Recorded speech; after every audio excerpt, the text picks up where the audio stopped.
Due to copyright, I can't publish many audiobooks on YouTube. At our audiobook novel service, we offer access to over 300 full novels from Pocket FM, Webnovel, Audible, Wuxia, and more, all in high-quality audio format. Each novel is available with a one-time payment only. No subscriptions, no monthly payment, and no ads. Payments via PayPal or Ko-fi. To browse the full list of available novels, message me directly on Telegram or WhatsApp, or check out our full catalog on Discord. Chapter 1001. Undefeatable. Northern glared at the creature, refusing to believe the monster had actually obliterated the academy, for the most part, from the surface of the island. He had somehow managed to save countless people, but many more remained injured. He didn't even know where Aster was and had been using his spatial awareness to actively search around, but still hadn't found him. And yet, the evil dragon still floated in the sky, looking down upon them all, ready to unleash another devastating attack at any moment. Well, technically, it couldn't or most likely wouldn't be able to, if everything went according to Northern's assumption. But if it happened that the Leviathan could easily shrug off the effect of his absolute lock, then Northern and everyone here was finished. However, he was trusting himself and no other person to protect the survivors. Because as it turned out, even the students who had been stubborn about coming to save their home had proven utterly useless. But that was all right because even the instructors were useless too. Northern slowly ascended into the sky and came face to face with the evil dragon. The dragon snarled, crimson smoke pouring from its mouth. Then suddenly, the sky trembled and the massive monster lunged forward with blistering speed. But Northern was waiting for it. He materialized a spear of ice and coiled fire around it. Then he smothered the fire with the shadows of dread, wielded the spear in an instant, and shot forward too, colliding with the monster midair. The air rippled and shockwaves exploded outward, destroying everything even further. Northern drove the spear between the monster's gaping maws that wanted to snatch him and make a snack out of him with no effort. The monster's maw was caught open for a brief moment. However, the spear snapped and came crashing down. Before that happened though, Northern had already fired 3 more into the enlarged mouth. He controlled the frozen spears from within and began to use absolute zero. However, the monster suddenly began to boil, smoke billowing from its skin, its scales reddening even more and eyes blazing. Then Northern began to feel the effect of his skill being reversed. However, he did not stop there. Taking advantage of the little ice that was being destabilized in the body of the Leviathan, Northern used a combination that he devised on the whim.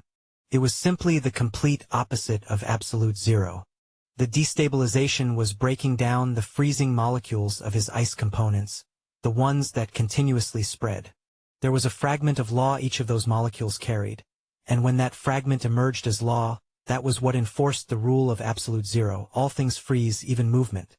However, if he did the complete opposite, delicately using the advantage of the law and the heat of Sun's legacy, he could flip the rules and make them the exact opposite too. This would raise the heat to a standard that was obviously not 100, but would keep rising infinitely. This was simply the essence of the difference. In such a moment, he couldn't have thought of a better name than absolute heat.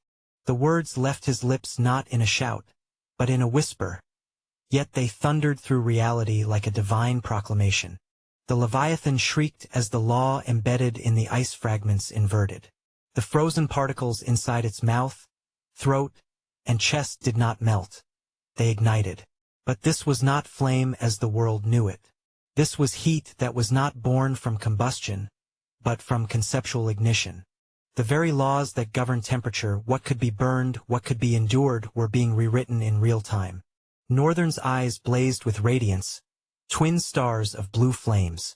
His entire body was wrapped in a chaotic halo, embers dancing with frost, light bending from the sheer contrast of concepts battling to coexist.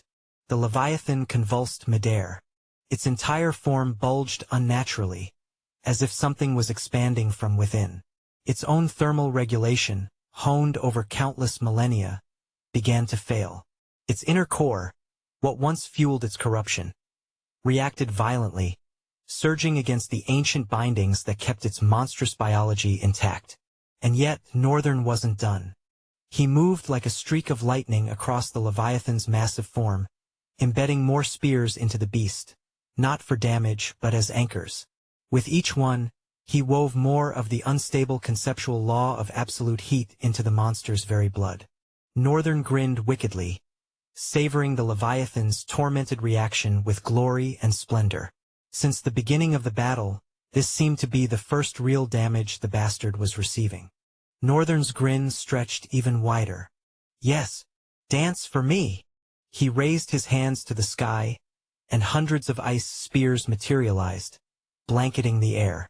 All of them plunged into the beast, anchoring absolute heat within. The evil dragon continued to convulse, and the convulsions dragged on. It wasn't difficult to tell that its cells were being torn apart at an alarming rate. Northern paused, his smile slowly dying as he watched the Leviathan. Indeed, everything that comprised its existence was under intense heat that never stopped rising. Hence there was a sequence of movement too fast for the monster's body and mind to process. However, the monster should already be dying by now. A dark frown creased Northern's brow. He watched the creature with keen eyes, staring for a few seconds. Then he saw it. Immediately he gritted his teeth. This bastard! As fast as the rules of absolute heat tormented the evil dragon, it was rewriting the laws of its soul, body, and mind with the same speed and effectiveness. It was a loop of destruction.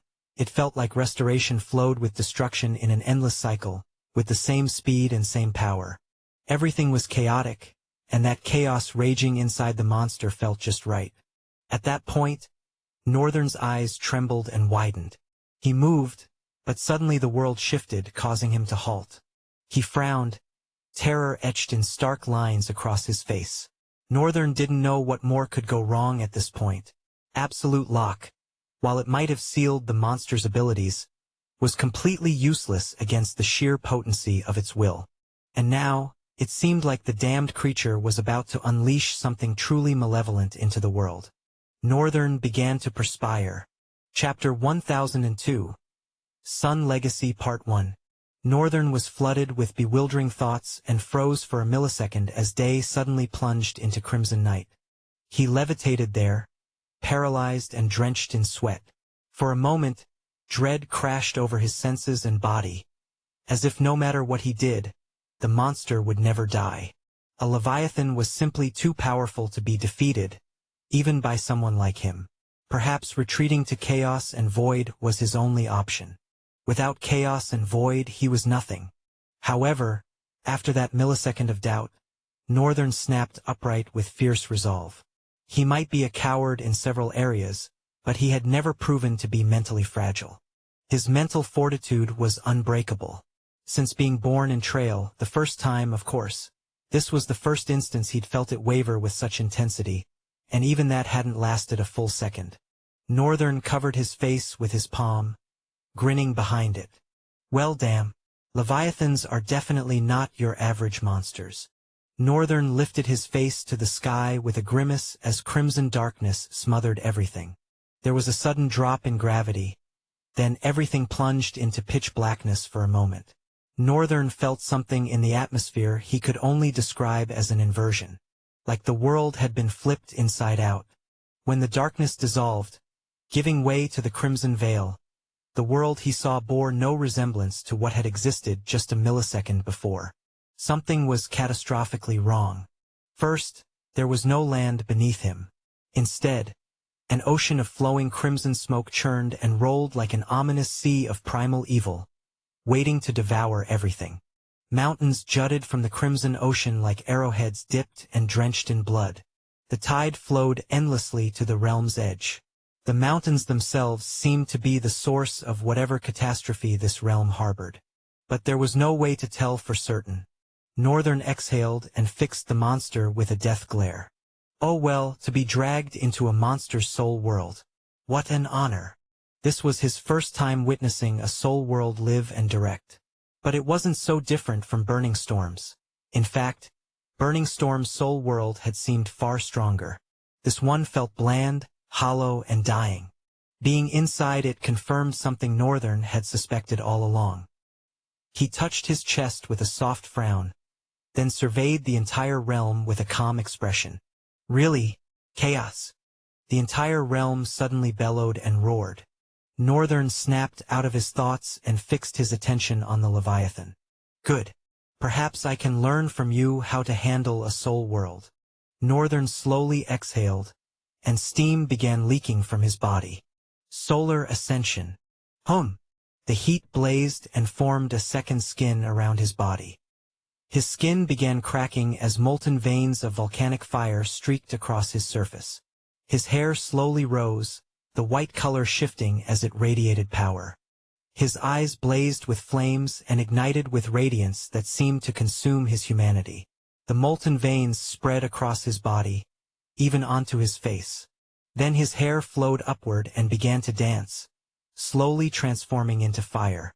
His hair became a complete altar of flames that danced subtly. His eyes burned.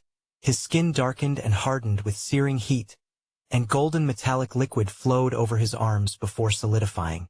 His armor was destroyed by these transformations, but Northern didn't need to worry about that. This was what Sun Legacy truly was, Northern's strongest talent, perhaps second only to one true self. Northern locked eyes with the evil dragon. I've been hesitant about using this because of the environment. It's incredibly powerful, and I don't want people caught as collateral damage. But dragging me into your soul world was the perfect move. He raised his chin and smirked. Show me just how strong you are. Northern surged forward, but the distance between him and the Leviathan suddenly stretched infinitely. His feet blazed with comet trails of flame, exploding him forward with even more force, yet he couldn't seem to close the gap. Instead, something bizarre happened. The world suddenly inverted, and with lightning speed that Northern couldn't react to, a mountain slammed into him. As he plummeted, he was falling toward the crimson ocean of mist below.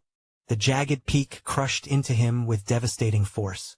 Northern managed to use the heat waves around his burning body to create a shield in the final second before impact, preventing the mountain from pulverizing his body on contact, but he couldn't counter the overwhelming force of an entire mountain. He was hurled groundward at alarming speed, powerless to resist the momentum. Northern grabbed the side of the jagged peak, like an ant clutching the roof edge of a falling building. It was a spectacle to behold.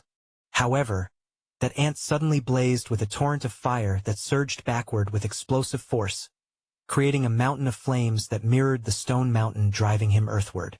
The opposing forces entered a stalemate for a moment, and Northern gained enough power to counter the mountain's momentum. Moreover, a flood of ice lances, not hundreds, not thousands, but an absolute deluge, materialized in the air and began flying into the mountain, crushing against it as ice spread across its surface. But the mountain wouldn't break.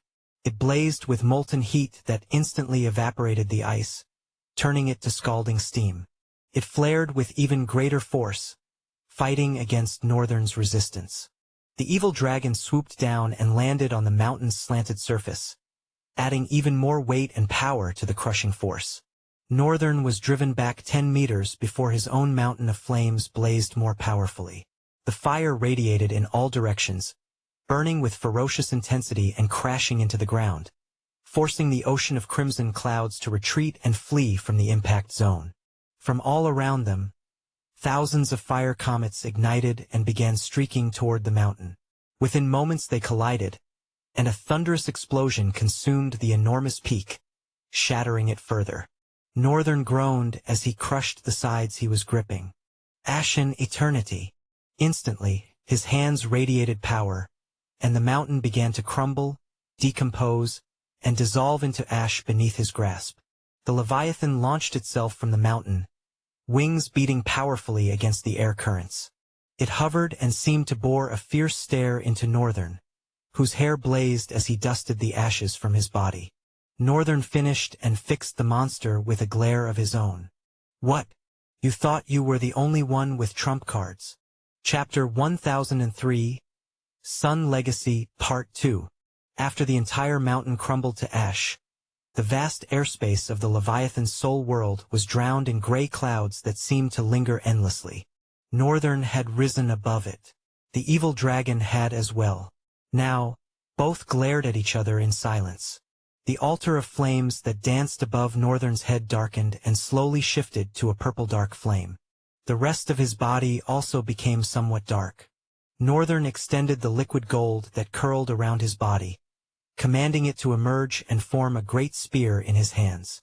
As he grasped the spear, smoke billowed from his palm as it was seared by the immense heat of the golden weapon. Instead of caring for the pain, Northern fixed the evil dragon with an intense stare. Then the shadows around him veiled the sky, at least a large portion of it. The sky was too vast and tyrannical to be covered by a mere talent such as Northern's. However, eclipsing dread was not a mere talent. It was a source of dread and the only abstract weapon that Northern could wield against the will of the Leviathan. Perhaps not the only one, but Oblivion's mark served more as a shield than a weapon. Northern had constantly been using its nullify effect to dampen the will of the Leviathan, which was what even made it possible to assume Solar Ascension form in the first place and use some of his talent abilities. Because he was perpetually feeling a heavy tension weighing on his soul, negating the existence of his talents, as if they should not be. He had easily guessed that the evil dragon was most likely writing a law that refused Northern's existence in its soul world. But Northern was resisting the law tooth and nail. Having to fight the battle in the Leviathan's soul was not faring well for him. But if he wanted to win this war without making an entire island vanish from the surface of the map, this was his best shot. The dread that permeated from the shadows weakened the enemy's mind. While that effect might seem insignificant to a mindless monster, its will, however, could be considered a mind of sorts. And just as Northern thought, the moment the shadow veiled a segment of the clouds, a crushing weight descended upon the atmosphere. He almost wanted to drop to his knees, but he could resist the force enough to remain levitating in the air. The clashing of dread against the monster's will was like the collision of two incredibly powerful wills. Void essence fueled Northern's eclipsing dread, which gave it a delusion of power. However, the monster's will was the real deal. He could not afford to waste any more time. Northern flew forward like a missile and collided once again with the monster. The evil dragon was sent hurtling through the air the moment the impact resounded. Northern threw the golden spear up and caught it in reverse grip. Like a trained javelin thrower, he tilted his body and hurled the spear into the air. A shockwave exploded outward as the spear left his hand and tore through the air. Barely a second later, it pierced into the wing of the Leviathan with savage speed. Then Northern began to drop wind tornadoes on the landscape. The wind tornadoes were of different kinds. They originated from the shadows above him, drinking a portion of the dread and using it to negate the very forces of the Leviathan's will that existed within the air of its soul world. As each tornado touched the ocean of crimson clouds, wind blades were sent out of the whirling winds, crashing against distant mountains. Even the ocean itself was being embedded with wind blades. And more tornadoes fell from the shadows above. Some mixed with darkness, others with fire, others with ice. They were all of different varieties, and in less than a second they populated the entire soul world and were striking down the very components of the soul that made up the will, the world, and the existence of the monster. To make matters worse, the Leviathan had suffered great damage and could not manage to fly. It had crashed down against one of its mountains, and Northern had flown away in pursuit. He retrieved the spear. Its great length was 5 times Northern's height, but he wielded it with ease, falling with tremendous speed and hurling the spear straight into the monster. The entire landscape shook as the strike connected. Felt like it belched thunder. But Northern did not care. He rose high into the sky like a supersonic rocket and fell like a meteor. He rose again and fell. He rose with even greater speed and fell down, causing the place to send a violent circle of shockwaves rolling outward. As the evil dragon was being brutalized, so was its soul world. Held back by the eclipsing dread, diluted by nullify, the strength of the will of the Leviathan's soul world to resist the attacks on its soul, or at least rewrite the rules, was too feeble. Moreover, the monster was focusing a chunk of that will to survive Northern's mountain-shattering falls. The monster was dying faster than it could rewrite the rules of its own body. And to make things worse, the reality of its soul world was beginning to crack. The tornadoes grew more violent and continued to assault the soul world. The walls of its reality were being violated by invisible blades that flew like gales of wind. The crimson ocean of clouds had parted in several segments, scattered unevenly across the ground. The tornadoes crashed into them and consumed them. Fire ignited in the depths of the tornado and spread the moment it crashed with the crimson cloud. The fire was that of sun legacy. It was not ordinary fire. It was that of the sun, and its burning power was in no way mundane. It melted the very clouds with devastating speed, causing the crimson clouds to become sentient and even flee for their lives. The wind blades did not stop flying out, and Northern did not stop striking the Leviathan. The monster at some point grew feral. It let out a deafening cry that threatened to shatter one's soul, but Northern, floating above with a dark glare, was unmoved. The Leviathan tried to stand, scrambling up with a tattered body amidst a shattered and crumbled mountain. But Northern was preparing another attack. He released the spear from his grasp, letting the golden liquid flow and form a large circle. Then he summoned the sun. Chapter 1004, New Soul. The golden circle expanded, its molten edges rippling like liquid fire as Northern channeled the full might of his solar ascension. The altar of purple dark flames atop his head suddenly erupted, soaring to form a colossal halo that blazed with renewed intensity, casting an ominous glow across the devastated soul world. The summoned sun materialized slowly at first, a pinprick of brilliant light within the golden circle. But as Northern poured more essence into it, the miniature star swelled, its surface churning with solar storms that defied the laws of the Leviathan's reality. The heat radiating from it began to warp the very air, turning the gray ash clouds into writhing vapor. The evil dragon, despite its feral state, seemed to sense the approaching apocalypse. Its remaining eye, the other had been torn away during one of Northern's devastating strikes, fixed upon the growing sun with what might have been recognition, or perhaps terror. The creature's massive form shuddered as it attempted to channel its will into one final defensive measure. But the soul world was already too fractured. The tornadoes continued their relentless assault, each one carrying fragments of dread that devoured the foundation of the Leviathan's existence. Where fire tornadoes had passed, the landscape bore scars of melted reality, twisted valleys where the very concept of distance had been incinerated. Northern felt the familiar searing pain as his hands began to smoke from controlling such immense solar energy. The sun within the golden circle had grown to the size of a building, its gravitational pull beginning to distort the remaining mountains. Chunks of stone and crystallized soul matter were drawn inexorably toward the artificial star. "Are you ready?" Northern's voice somehow carried across the chaos despite the howling winds and crackling flames. The Leviathan made one last desperate attempt to rewrite the laws of its domain. Reality flickered around the monster as it tried to simply erase Northern from existence, to declare that he had never been, that this invasion of its sacred space was merely a nightmare. But Northern's left eye shimmered with red light. The moment he sensed it, he poured more essence into Oblivion's mark, strengthening the nullifiability so much that one clone, full of essence, was exhausted, and the creature's efforts crumbled like sand. Northern raised both hands toward the sun he had created. The golden liquid responded, forming intricate patterns in the air, geometric shapes that seemed to fold in on themselves, defying perception.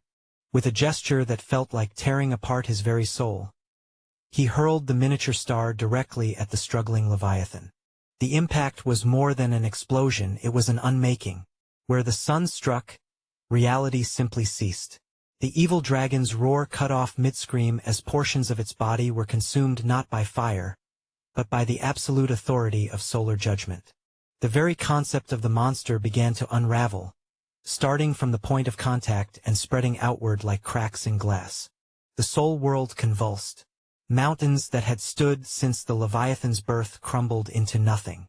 The crimson ocean boiled away into nothingness. Even the crimson sky began to collapse inward, as if the universe itself was folding up like a discarded map. Northern watched as the creature that had threatened an entire island writhed in its final moments. The eclipsing dread above him pulsed with dark satisfaction, feeding on the terror and despair that emanated from the dying monster's essence. But Northern felt no joy in this victory, only the grim satisfaction of a necessary task completed. As the last echoes of the Leviathan's death cry faded into the collapsing emptiness, Northern began his own transition back to the physical world.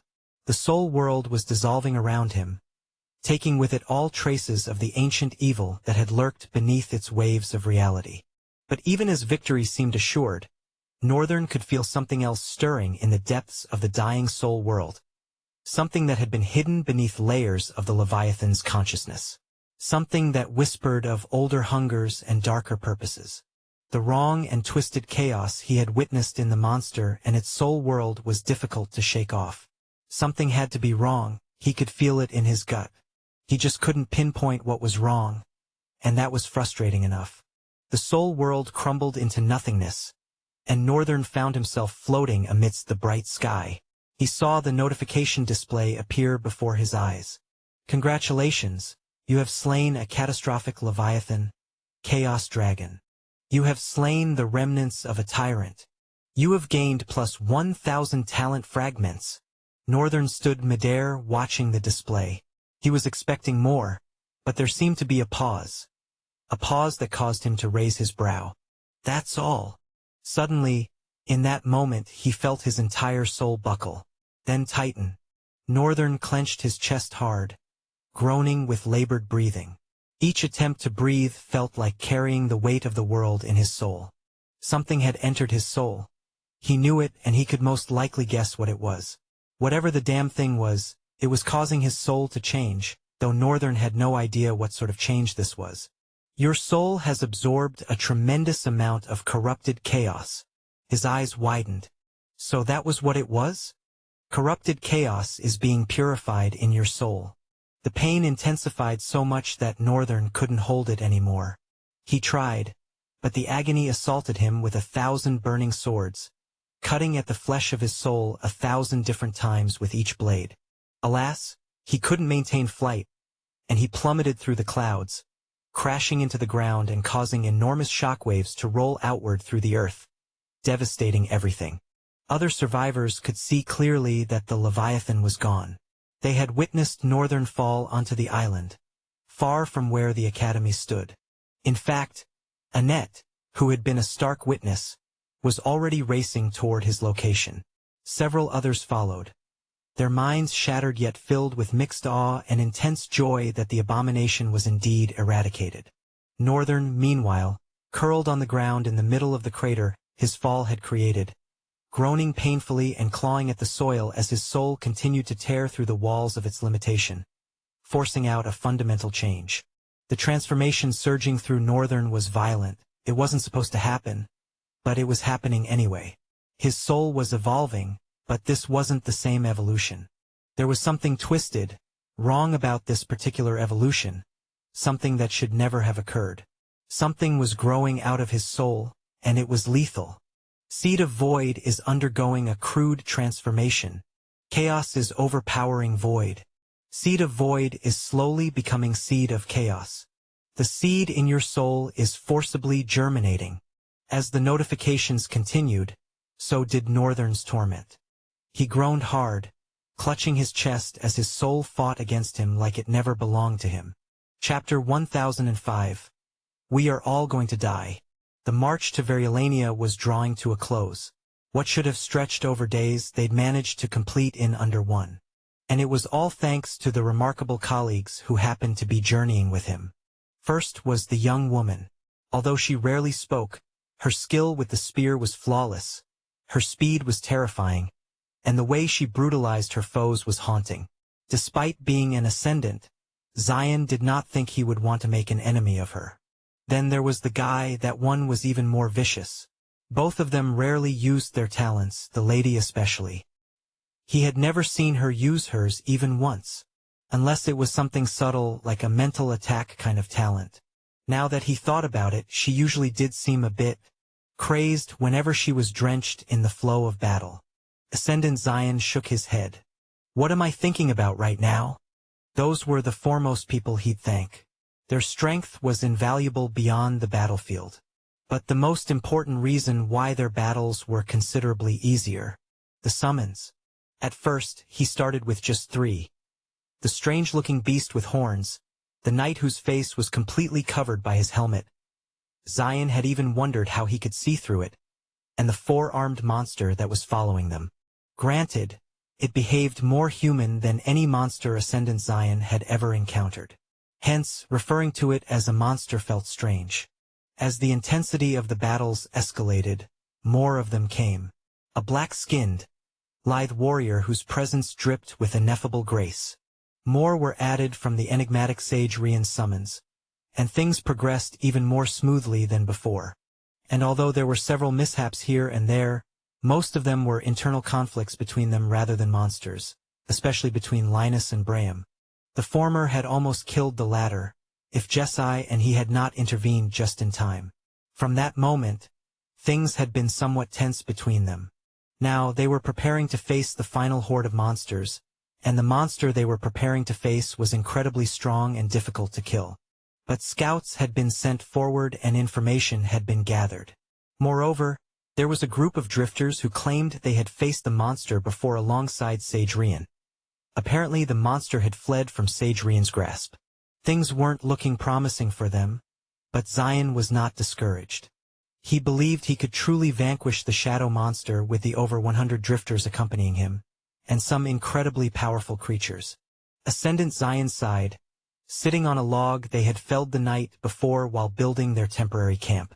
He looked around. The forest scenery was bustling. Countless trees had been hewn down, most with drifters' abilities rather than tools. The efficiency and speed required to achieve the task was staggering. They had managed to create several makeshift shelters. While not as sturdy as a war camp would be, they passed well enough for mundane purposes. Far away, in the center of the camp, a massive bonfire burned where they had cooked food for the entire camp and served as a watchtower of sorts through the night. There was a drifter who could use smoke to detect movement. The constant burning filled the entire forest with smoke and sharpened his senses. It was also a strategy to muddle the monster's perception. A lot of drifters were gathered in one place. The scent of their souls would undoubtedly be more intense than ever. But the smoke was bound to throw the monsters off at least a bit. It wasn't effective in the long run, and they never needed it to be. They just needed to survive one night, and they had. Now they were preparing to continue their journey. The bonfire had been extinguished, but its smoke still rolled into the sky. Drifters moved around, clearing the area. Some smashed the wood into bits, erasing their scents with the blood of abominations they'd recently hunted. Others sat conversing lazily, as if they weren't about to fight a shadow storm. Ascendant Zion couldn't really blame them. Many had grown complacent because of the creatures that were their allies. However, he knew this was not the time for complacency. He frowned and stood up sharply, clenching his fist. The moment he stood, Abyss Tyrant stirred, leaning away from the tree. Silence fell over the camp. Some people were still moving, carrying wood, pouring blood on the ground, but they all went silent, turning toward Ascendant Zion and the Abyss Tyrant standing behind him. Having their attention effortlessly, Zion spoke. "This is not the time to drag around. There is an urgent need for us to." He suddenly went deathly pale, his eyes widening with terror. Something strange was happening across the sky. It was a perfect day, mid-morning, but suddenly the clouds darkened. Everyone raised their eyes to the sky, mumbling with confusion. But that wasn't even the crux of the disaster about to befall them. Ascendant Zion was quite used to Abyss Tyrant's presence. That one hung around him constantly, so over the past day, he had grown accustomed to it. Which was why he could tell when it suddenly vanished. His eyes widened and he swung around. Behind him, their powerful monster ally was gone. Not just him. The young man in the silver helm and white flowing cloak was gone too. The strange short beast with horns was gone. The black, lithe monster with dark grace was also gone. His eyes widened with terror, hands trembling as fear crept into his heart. The darkening day made processing what was happening even harder. All around them, a mist of shadows was consuming everything, slowly creeping closer. Jesai suddenly lunged forward and slapped his face. His head snapped to the side as he staggered. Finally, he was back to his senses, his eyes wide. Linus manifested his glass-like wings and looked at him with a condescending glare. Pathetic. Jesai frowned at him as well. Get your head straight. You have a battle to win. Ascendant Zion's widened eyes trembled. Did they not realize it? But they're gone. Jesai manifested her spear and sinister shield, holding the shield to her chest as she got into stance. What difference does it make? We fought to win then, we fight to win now. Ascendant Zion was breaking apart inside his mind. What difference does it make? What difference does it make? It makes all the difference in the world. We are all going to die. Chapter 1006. Ruffsburga's Return. The cave's depths were lightless, stark, absolute darkness, as if the world's light had never touched this realm since the dawn of creation. In such darkness, footsteps echoed. Each step held patient rhythm, its echo revealing how gently it kissed the ground before lifting away. The footsteps continued as the figure, shrouded in darkness, pressed forward. The shadows seemed to follow him, though that was merely illusion. After a while, the mysterious figure climbed spiraling stairs that appeared grown from the cavern wall itself. He followed this path for several minutes until he reached the cave's upper level. Upon reaching the upper level, he felt subtle tremors. That such vibrations could penetrate this deep, no matter how faint, told him that whatever raged on the surface operated at a scale that could devour mountains.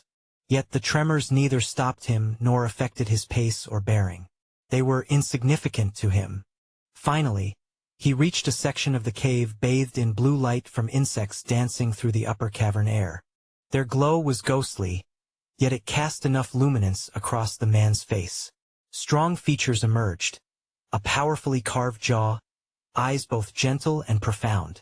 His ashen hair flowed long, as though he dwelt here for centuries. His body resembled sculpture more than flesh. No human could possess such refined, sharp, and commanding muscle definition. Only ancient star beings, lost to time's tears, could have carved such perfection into stone. His torso was bare, while loose pants hung from his lower body, threatening to slip and reveal his waistline both front and back. The man's eyes held countless mysteries simultaneously, yet appeared completely normal, casual. A soft gray glow kindled in his eyes as he gazed forward. One corner of his mouth curved upward. Humph! You came all this way to welcome me. Someone sat on the stairs leading to the upper ground level. Call, having shifted to his usual form with long black hair, clicked his tongue in irritation. Tsk. I'd be damned. He paused, studying the figure before him who appeared to be in his early 30s. Barely 2 years ago you were a child. How are you so aged now? The man rolled his eyes. 10 years ago I was a dying old man. What can I say? The world revolves around me? He chuckled and waved dismissively at Call. Oh, save it. I'm certain you didn't come all this way to compliment my good looks. Call slowly rose and faced the man, lifting his chin. It's refreshing to know that at least one element of my plan went smoothly. Welcome back, humanity's strongest drifter. Ruffsburg. Ruffsburg gripped his neck and cracked it left and right, producing a sickening bone-breaking sound. Then he smiled and regarded Call. First, bring me up to speed. Call fixed him with a dark glare. Your academy has been erased from the map. Ruffsburg smiled. I sensed as much from the depths. It's just buildings, we can always construct another. Tell me something more significant. Call chuckled dryly, his expression humorless. If the academy's destruction isn't newsworthy enough, then nothing could be. But, Call lingered, drawing Ruffsburga's intense stare. I need you to suppress someone for me. Call gritted his teeth internally. He's been a complete foil to my plans. Ruffsburg folded his arms, his smile emotionless. Let me guess. The boy on behalf of whom you called me suddenly some time ago told me he just met me and asked me to send him into a rift in Stelia? Call nodded, exasperated. I figured he was special when you made such an unusual call since you never reach out first. He must be more exceptional than I thought if he's frustrating your plans this severely. Call shook his head. You have no idea. He paused and added, just handle him, and don't kill him. I need him alive. Ruffsberg stepped closer, speaking casually. First Call, I don't take orders from you. Normal humans, when requesting favors, say, can you please? I understand you're not normal, so I'll let you off the hook. Just this once. He stopped before Call with one finger extended. However, I'm curious about this boy, so I'll investigate him myself. With that statement, Ruffsberg continued his measured steps forward, passing Call and ascending to the next level. Call remained with an indifferent expression until Ruffsberg vanished completely. Then he clenched his fist and slammed it into the wall, embedding massive webbed cracks across the cavern stone. The entire cave shuddered. The seed of chaos is germinating. The germination process is altering the core fundamentals of your soul. System XL vạt và va. System XL vạt và va. System XL vạt và va. Omniform is reacting. Unwritten is reacting. Omniform is changing the form of your soul. Unwritten is rewriting the identity of your soul. Your soul form is changing. Your soul identity is changing. Seed of chaos is being rooted. Failed. Seed of chaos is being rooted. Failed. Seed of chaos is being rooted. Failed. Seed of chaos is being rooted. Failed. Unwritten and omniform is invading the seed. Chaos is being expelled. The concept of formlessness is taking root in your soul. Talents fragments are being consumed to increase success rate. Talents fragments are being consumed to increase success rate. Talents fragments are being consumed to increase success rate. Seed has been fully invaded. Seed has been transformed to seed of endless. The pain continued assaulting him from all sides, but now it was bearable. After the flood of notifications, Northern felt he could breathe again, as if the weight of 1,000 worlds had lifted from his chest.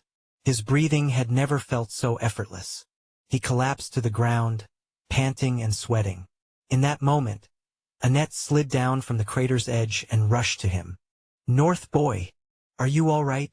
Vida accompanied her, running down the slope while Annette knelt beside Northern. She touched him gently. North! Northern exhaled heavily and slowly propped himself up. His face was pale and glistening with sweat. He opened his mouth, his voice emerging more hoarsely than ever, as if his vocal cords had been stripped raw. Water! Here! The voice belonged to neither Vida nor Annette. It was masculine. The speaker bent over, extending a silver bottle toward Northern. Northern raised a brow. Ha! He looks like Ruffsberg. In that same instant, the entire air trembled. Northern's eyes blazed with fierce blue light, his soul burning with hatred potent enough to incinerate the world. Ruffsberg tilted his head with a gentle smile, masking dangerous malevolence. What perilous hatred you harbor! He casually shifted his weight to step closer to Northern, but before that single foot lifted from the ground, he was surrounded, encircled from every angle. Abyss Tyrant aimed his staff at Ruffsberg's throat. Nebulous Lord flanked the right, elongated claws poised at eye level. Light of Featherstone pressed his blade across the neck from the left angle. Towering behind them loomed the Blood King. Even Mr. Fluffy and Corpse Eater materialized at each flank, hemming in his position. Revunt's finger targeted Ruffsberg's other eye while Byran stood guard before Northern, gripping Ruffsberg's razor-sharp fingers that had shot toward Northern in a blur, a strike the rest had somehow missed detecting. Chapter 1007, Reason. In a single instant, Ruffsberg was rendered incapable of movement. Still, he was smiling. Death lurked at him from every angle his eyes could turn to. Yet his eerie, emotionless smile never wavered. His eyes even never left the point they had originally fixed upon. Northern staggered back, his eyes widening as he stared at the razor-sharp nails that Byran had intercepted. He had been caught off guard and had never even seen the attack coming. Which meant that if Byron had not appeared to halt that hand, he most likely would have lost an eye to Ruffsburg. After all his boasting, all his preparations to welcome the source of his suffering, Northern was bitterly disappointed in himself. He had an excuse but refused to take it at all. Ruffsburg's return had nearly claimed his eyes right away. He gritted his teeth internally, glaring at the man standing before him with that ominous smile. Ruffsburg looked so different from 2 years ago. It was, in fact, utterly impossible for him to have grown this much. But Northern had long since abandoned normal reasoning since hearing that the young child had once been the principal of the academy too. So as startling as the new appearance was, it wasn't so surprising. Annette was overwhelmed and confused. One moment, she was trying to console Northern. The next, a man was there. Barely a second had passed before the entire place was swarming with monstrous existences. Entities that made her bones feel ice-cold in her body. The atmosphere was charged with such terror that she felt like she was shrinking. Not to mention the man they surrounded. Why did he suddenly feel like the most dangerous of them all? Annette came from a renowned family. Before being banished, she had walked alongside many strong people on familiar terms, especially as a child. Even throughout her experience as a drifter, she had encountered countless powerful individuals. A few times she had even crossed paths with 2 of the princes of Riemgard. And yet, never had anyone's presence threatened to crush her into a bloody pulp. Something was terribly wrong, and she could feel it deep within her soul. Vida behind her was trembling, her legs frozen despite wanting to retreat, afraid that she might make even the slightest sound in the desolate silence.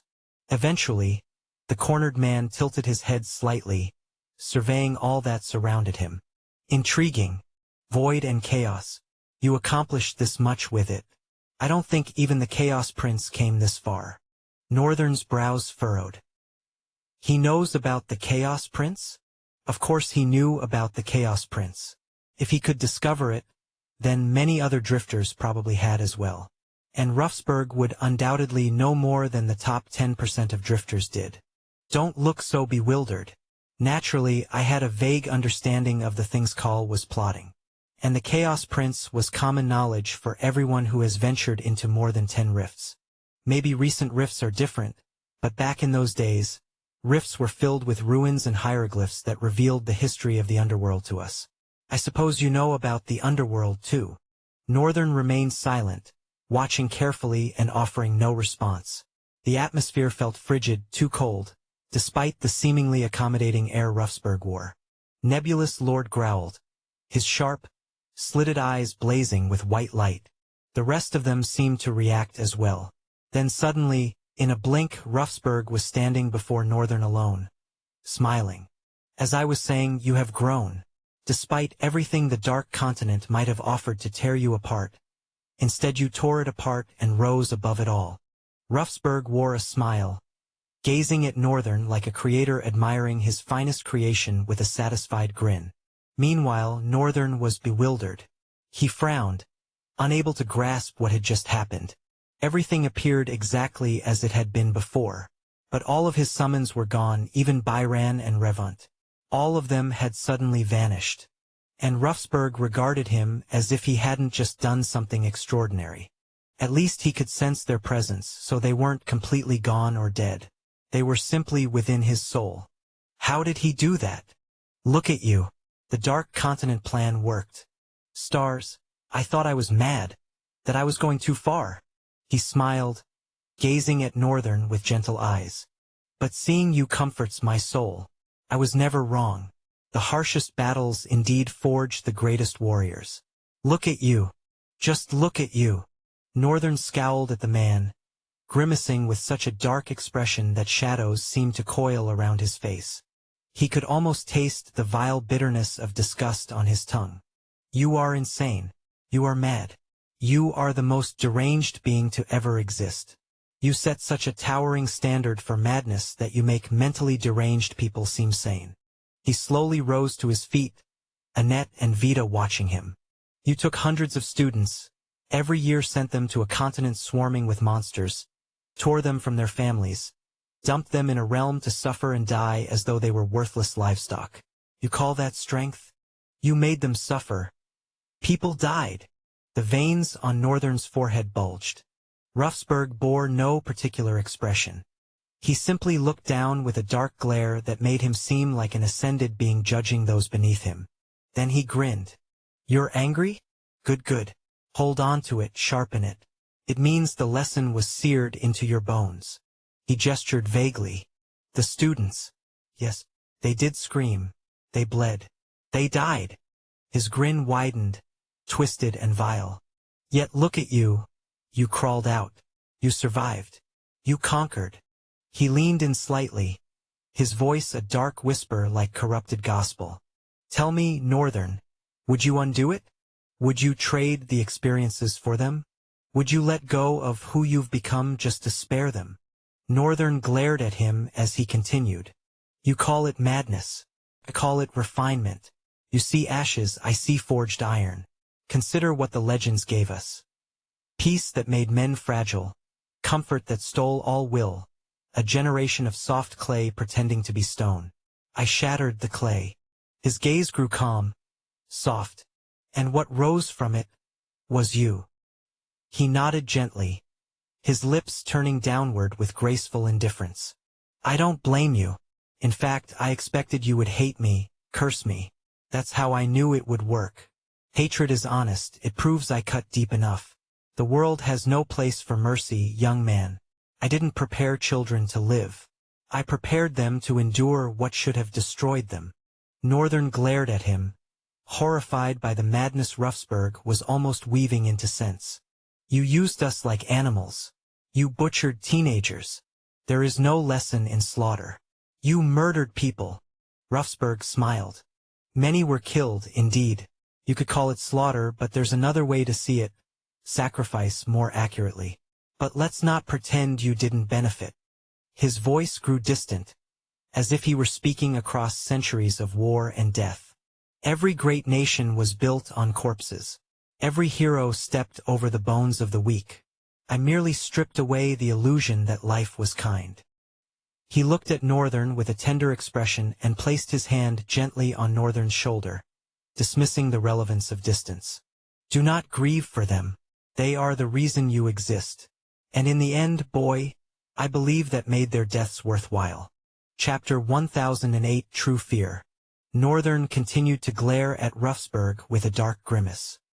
He wore the night over his face like armor and looked like the incarnation of a grim reaper who wanted nothing but to harvest the soul of vile evil and disaster. Someone who did everything but die. His mind remained sharp, despite being in a severely weakened state from the battle with the Leviathan. Ruffsburg had just exhibited a power that was utterly foreign to Northern. From what he could see, the only explanation Northern could devise was spatial manipulation. It would be brutal if Ruffsburg's talent was spatial. Come to think of it, teleportation. The memory struck him suddenly, and Northern grew even more certain. The letter he had received from Ruffsburg possessed some strange ability that had teleported him. The circle of light he had seen in the hall moments before he was also teleported to the rift, along with the others to the Dark Continent. Indeed, Ruffsburg wielded spatial ability. He was powerful enough to teleport 100 people to a distant land without even being present at either location. Of course, extensive preparation must have preceded such a feat. Northern was certain. However, he still had to ask, how did Ruffsburg know to teleport them back to his soul? A gentle sound reached Northern's ears, pulling him from his thoughts. Someone had risen behind him and was stepping forward. Northern's frown deepened as he watched her. Annette's eye blazed, not the usually visible one, but the one that typically hid beneath her hair. It burned with pure fire, making it seem as though everything inside her body was aflame, and this was the only outlet. Her skin exuded smoke as well. Ruffsburg regarded her with an indifferent expression. His eyes remained cold for several seconds. Then suddenly they widened slightly in recognition. Ah, the child. Kamyun's daughter. The Ishar family of fire. My. Ruffsburg gestured low with his hand. You were barely this tall the last time I saw you. Look at you now. You have even mastered essence fire. He clapped slowly. Of course. I expect nothing less from the strongest vassal clans of the empire. However, then the life in his voice, his eyes, and the air around him withered. What are you doing? Annette froze, dread seeping through her from within. Ruffsburg's eyes fixed on her with indifference, yet she felt utterly exposed and vulnerable before his gaze, as though that damned stare was shredding her clothes and slicing through her flesh. She bit down on her tongue, then her lips bit down until blood began trickling from the corner of her mouth. But it wasn't enough. She couldn't move, fear paralyzed her completely. She kept biting the inside of her mouth, digging her nails into her palms as she clenched her fists. But the pain couldn't distract her from the terror. She had thought she wanted to land at least one blow, for all the people who had died. But Ruffsburg's mere presence, his gaze, made her feel like an ant. He was the vast, endless sky, and she was just that tiny crawling insect. No matter where it went, it remained beneath the sky's watchful eyes.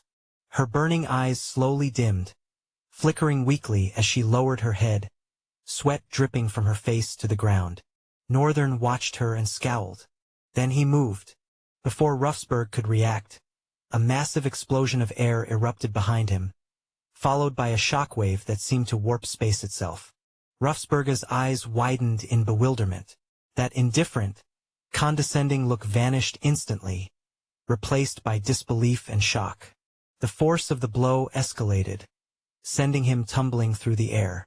The ground detonated, and a massive crater formed as Ruffsburg was hurled away.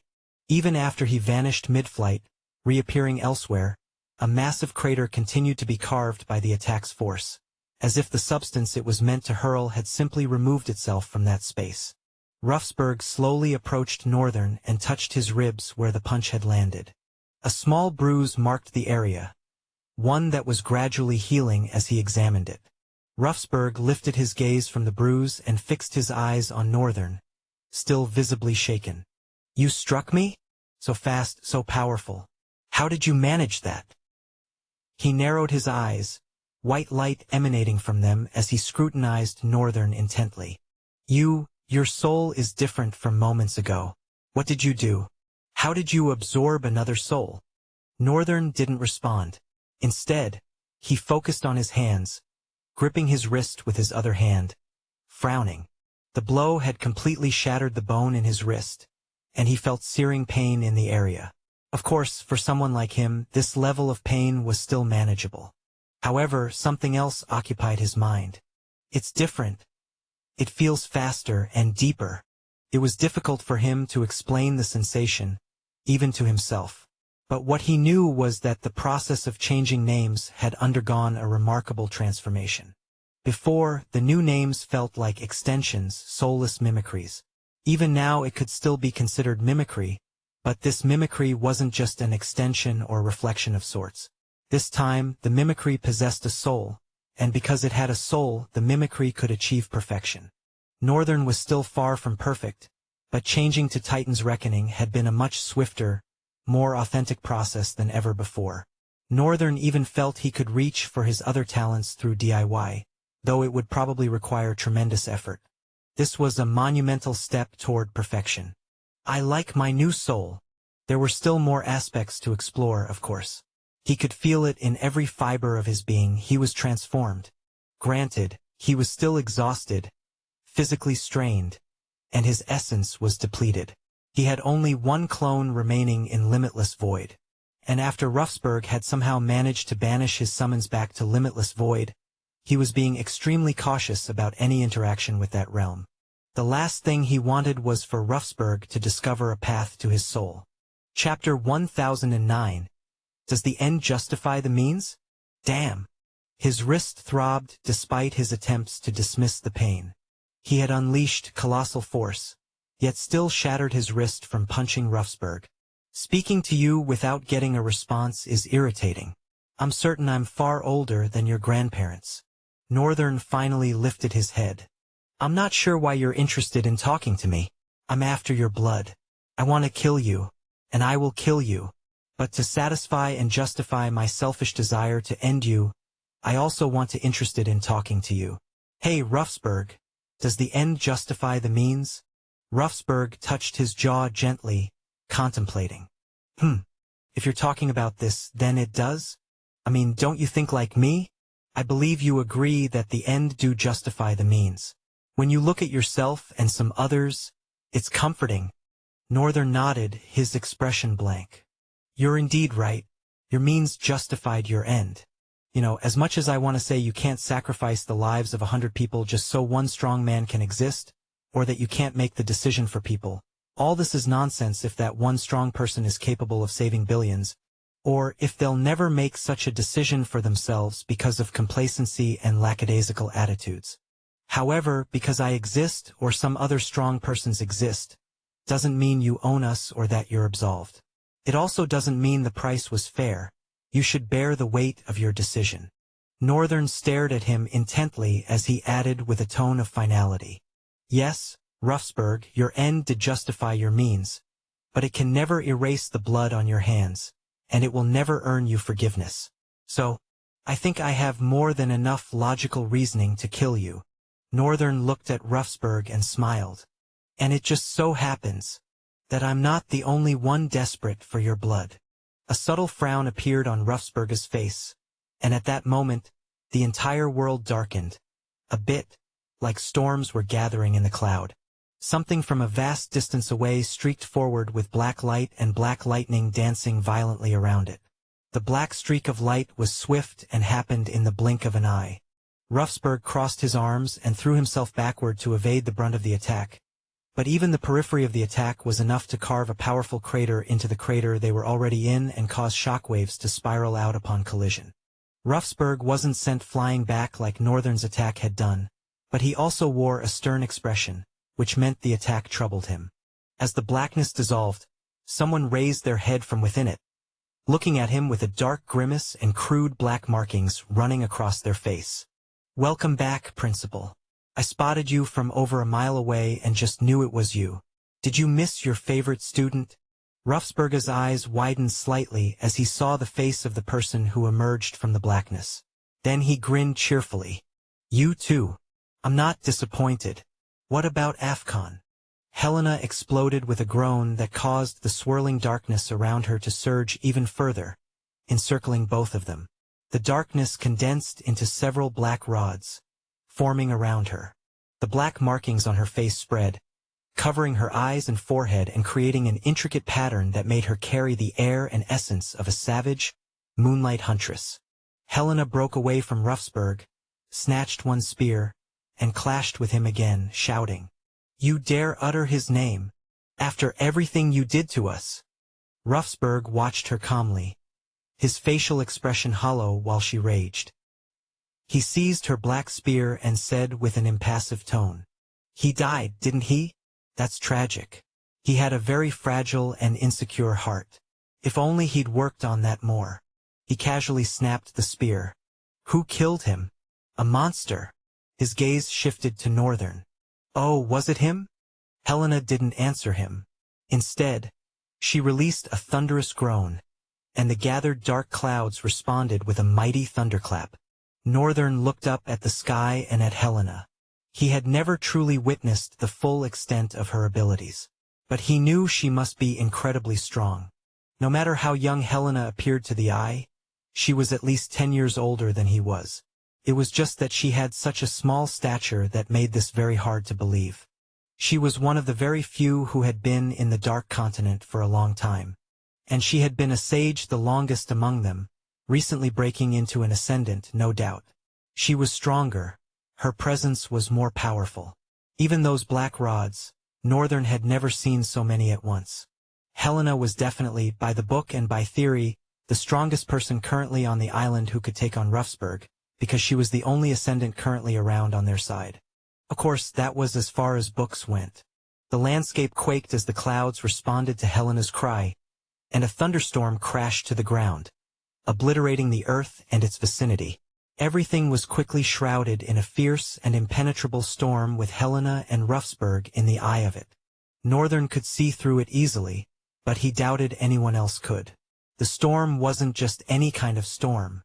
It was thick darkness that was raging with thunderclaps that could tear apart anyone who came close. The thunderclaps were her weapons in the storm. She wielded them like arrows, hurling them as quickly as she grasped them, because it was lethal if they lingered longer than her hands could bear. So all she did was guide their path. That revelation informed Northern of the nature of Helena's attacks. It seemed like she could only summon and control the storm.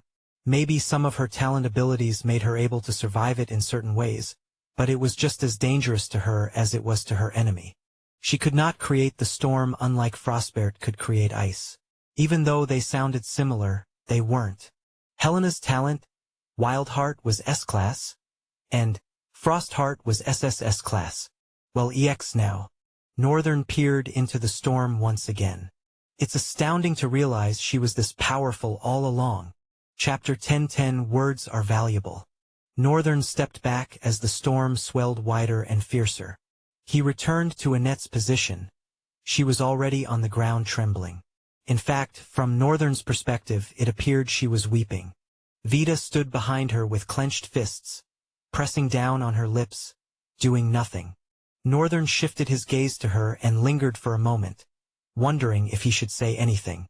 The truth was there wasn't really anything for him to say regardless. But he opened his mouth. "You don't have to feel bad." Vita looked at him. Annette stopped trembling momentarily, which was proof enough for Northern that she could hear him. He flexed his arm and closed it. "I received a shattered hand from just managing to hit him once. That damn man, he's strong. So don't feel so disappointed in yourself because you couldn't move." Vita stared at him, clenched harder, and lowered her head. "Easy for you to say. You're strong." Northern chuckled softly. "You're right, I'm strong, but it's not easy for me to say. I want to be doing anything else but saying this. But recently, I've learned how much I run away from sympathizing with the people close to me. I keep undermining the influence of my words in their lives or how much weight my words carry to them." He glanced at Annette and traced his eyes back to Vita. "I know we're not so close, but we survived a hellscape together, and we share a level of camaraderie. If you value my words at all, then hold on to them. Ruffsberg, that bastard, is a luminary. There's no way you would have been able to do anything." The moment Northern mentioned luminary, Vita's eyes widened. Annette's head also shot up, a frown darkening her features. "What?" Northern looked at her, suppressing a smile. Meanwhile, Annette stood fully, trembling slightly. "Did you just say he's a luminary?" Northern nodded. "Yes." He turned back to the battlefield. The storms had grown even darker and more vicious, enveloping everything and slowly expanding outward. He looked at Annette and Vita. "I don't think this battle will end anytime soon. Moreover, I think whatever's happening here is merely a distraction. Call must be up to something again. Which is why I want both of you to leave the island." Annette stared at him, her brows furrowed. Her empty eye socket looked awkward. This was the first time she was revealing it when it wasn't burning. Northern had expected to see a different kind of eye, but he was quite amazed to see an eyeless socket. Still, the ocular abilities remained nonetheless. Maybe the eyes burned to manifest the abilities. Annette's harsh voice yanked him from his thoughts. "What are you saying? Leave you alone here?" Northern raised a brow, watching her continue. "We're not going to do that. I know you're strong, but still some—" "Stop!" Northern cut her off at that point. For some reason, he experienced a vivid déjà vu. He exhaled. "If you know I'm strong, then just get away. I mean, isn't it obvious that I can't die? Even if Ruffsberg is strong enough to kill me, do you think you or anyone on this island can survive? Or can do anything worthwhile to stop it?" Annette scowled. "What are you insinuating? That we're useless?" "Yes, you're all useless, but not entirely useless. You're all useless in this battle, but instead of being reckless about it, the strength you possess can still be put to use, just not here. How difficult is it to grasp that?" Annette scowled deeply. "As much as I want to argue you're right." She raised her head and marched toward him, flames flickering in her hollow eyes. "But don't think I don't know you could have made that sound better than you just did." Northern grinned. We probably wouldn't be at this point if I had done that. Annette pulled away from him, still frowning. She sent a glance at the terrible storm beyond Northern and brought her eyes back to him. What do you need us to do? Northern sighed, every trace of seriousness climbing his face. Call, he's nowhere to be seen. However, I'm sure he's planted numerous people who are now wreaking havoc. I encountered one in Verulania, but I can't help thinking about the other places. I'm sure drifters will rise up, but still, there's no one who knows the gravity of what's happening like U.S. survivors of the Dark Continent. Annette folded her arms and tilted her head slightly. Forgive me, but I don't think I know the gravity either. Ah, right. Northern paused for a fraction of a second and continued. Remember the thing I stopped from descending in the Dark Continent? That rift. A shadow fell across Annette's face. She glanced back at Vita, whose eyes immediately widened. Then she turned back to Northern. That can't be? Northern nodded. It's a long story, but the bastard I killed came again. And oh dear stars, I'm gonna kill him for real this time. But that's not the priority, neither is Ruffsburg. Right now, the entire Central Plains could collapse if Call is allowed to release that origin of chaos. Annette trembled slightly and wiped sweat from her face. Just how did it get to this? 1 minute I was just trying to uncover the shoddiness tied to the Academy's creation and its main purpose. The next minute, the entire fate of the Central Plains hangs in peril. Northern looked at her, slightly confused. What do you mean? It's a long story too, but everything that's happening now. Let's say it's been planned 300 years ago. She paused and glanced toward the storm with a suspicious gleam in her eyes. For all we know, even Milwa might be alive. Northern's expression became quite exasperated. What are you saying? Annette waved her hand dismissively. This isn't the time for explanations. Vita and I will find a way out of this place. Still bothered by what he just heard, Northern pulled out his identity card and handed it to her. Just go to the Therian Citadel. You should find Ellis on the ship, go with him. And with the rest of the survivors, take them back to the nearest place that won't be affected by the scale of this battle. Then head to Therian Citadel. Since this matter somehow concerns them, they should be willing to help. Besides, they can't really turn me down. Annette examined the card and nodded. All right then. She turned to leave. However, in that instant, someone burst from the ground, with a swift movement, lunged her stiletto toward Annette's eyes. Everything happened so fast, yet so slow. But it wasn't the speed itself that left Northern frozen, eyes wide. It was who he saw. Aster. Chapter 10-11. The Feral Ascendant. Helena had so much she was bottling up, so much she was crushing down, so much she could say but chose not to. Of all the students caught up in the Dark Continent incident, she considered herself and Afghan no victims at all. Many weren't given a choice. However, she was, and she chose to do it. Not because she needed to. Not because Ruffsburg preached some strength-aspiring message to her. Simply because he had promised to take care of her family. Of course, Helena was young then. She had applied to the academy hoping to become a student, join a great citadel and lift her mother, brother and sister from poverty. She was especially confident in her victory because she was the most talented in her town. Everyone was certain she would get in. However, the academy shattered her hopes and dreams. They refused her. Someone with S-class talent was told she was talentless. She couldn't understand at the time. To her, it felt like life was viciously unfair. She hated the people who praised her strength. She hated the old men who taught her battle and forced her to train. She hated the teens her age who were easily defeated because all of them contributed to her inflated expectations and, by extension, her crushing disappointment. However, some time later, an old man approached her and told her he could help her achieve her dream. What was her dream? Helena's natural response had been to get into a great citadel like Riveramore or Calvin, to make substantial money and take care of her parents.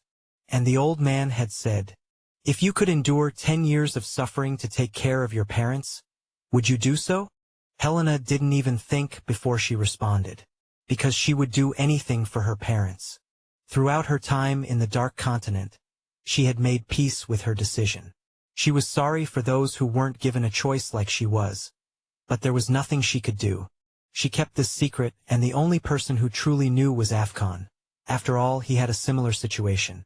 However, upon returning to the Central Plains, the family that was supposed to be taken care of was no more. Her mother died of an incurable disease. Her brother joined the army to care for his sister and was assigned to a rift with some major where he lost his life. They said no one else made it out besides the major. And her sister was working as a maid to some rich noble who abused her.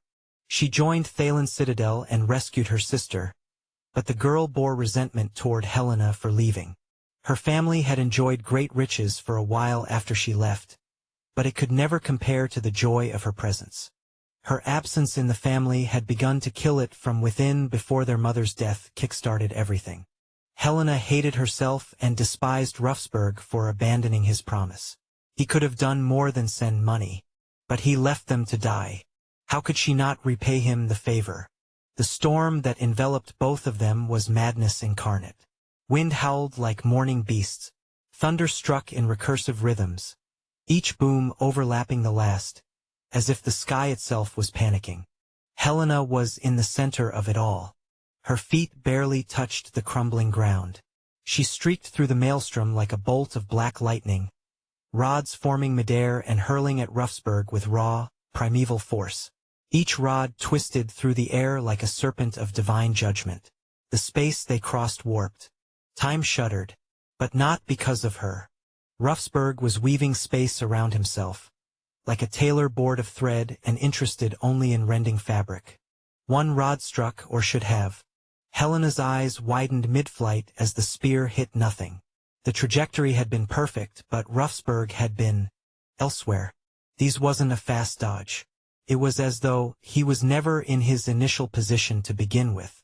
A moment before impact, space bent around him, folding like paper and repositioning him 3 feet to the left, untouched. He raised his hand lazily and with a casual flick, slashed the very air between them.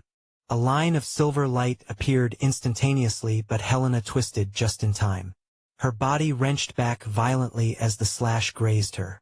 But to her surprise, her skin was fine, her clothes was too. There was no cut, but she could feel that something attacked her. And she was hurt. She darkened her face with indignation, and as she was about to dash at Ruffsburg, she dropped to the earth, panting all of a sudden. Ruffsburg looked at her with a condescending glare and scoffed. Then he spoke, his voice carried by the stillness at the eye of the storm. Space sever. Cuts what exists, not what's physical. Fascinating, isn't it? Helena didn't answer. She clenched her teeth and put more resolve into her legs and stood up. As she did, she lunged at him. Another rod. Then 3 more. She circled him, each step summoning a new bolt, each breath feeding the storm. Her movements blurred with rage and momentum. Her markings deepened, more like tribal war paint now, etched with intent to kill. She was throwing her all. And it wasn't enough.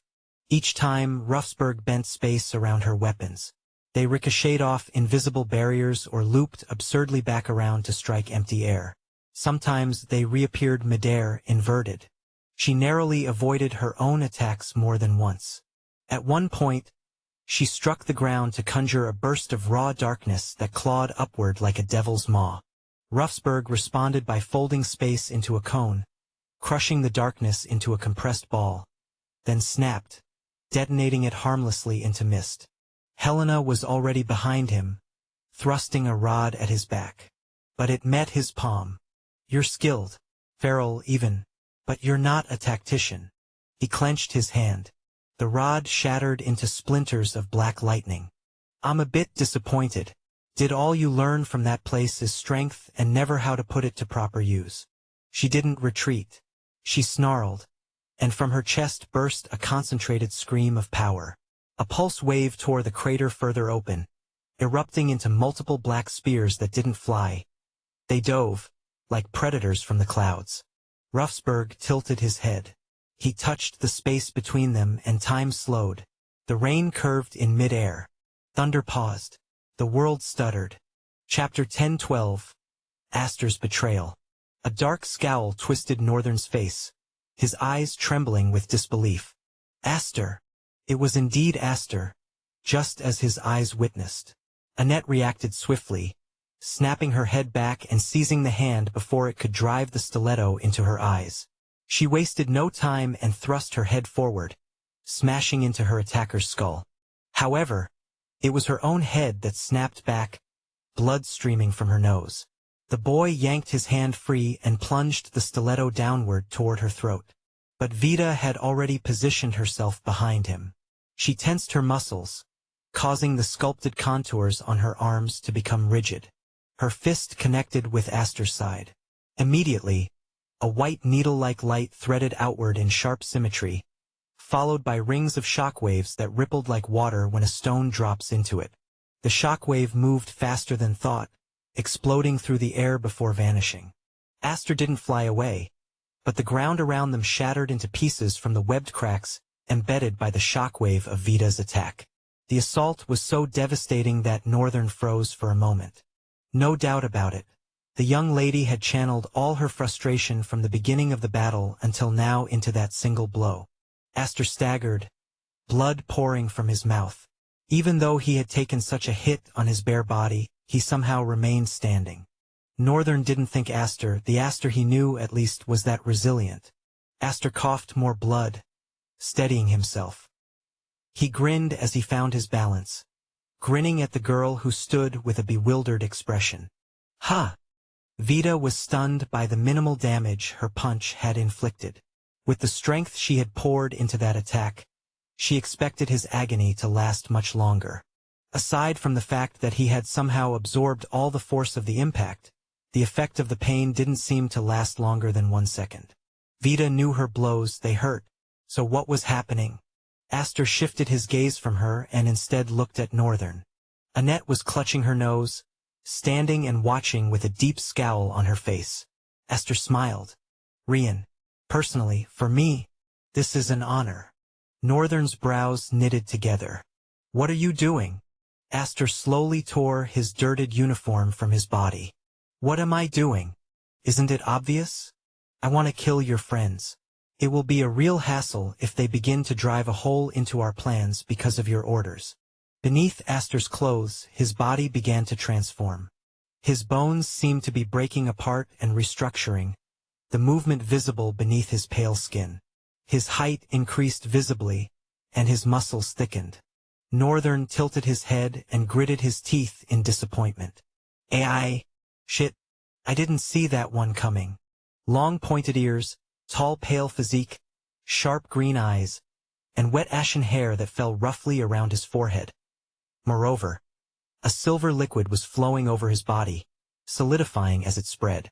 When Aster finished transforming, he held a long, cold, gleaming sword in his hands and stared at Northern with a wicked grin on his face. Did I play the role perfectly? Yep. So well that your sudden personality switch is so difficult to believe. It seemed forced even. Stars, my fate is so bleak. Why are these sorts of hurdles being thrust upon me? Northern exhaled in exasperation. I don't want to have the blood of a friend on my hands. Aster frowned. You seem so sure that you can defeat me. Northern paused, his expression going blank. He blinked a few times, then focused on Aster. Wait, so, you think I can't? Aster clenched his fist tightly around the sword, slowly taking a step closer to Northern. Rian, I have been preparing for this moment since you even entered the picture. Of course, with you entering the picture, things got even better, but I basically lived all my life as a lie so that I could return to my homeland and be united with the rest of my people. Northern threw his head back in exasperation.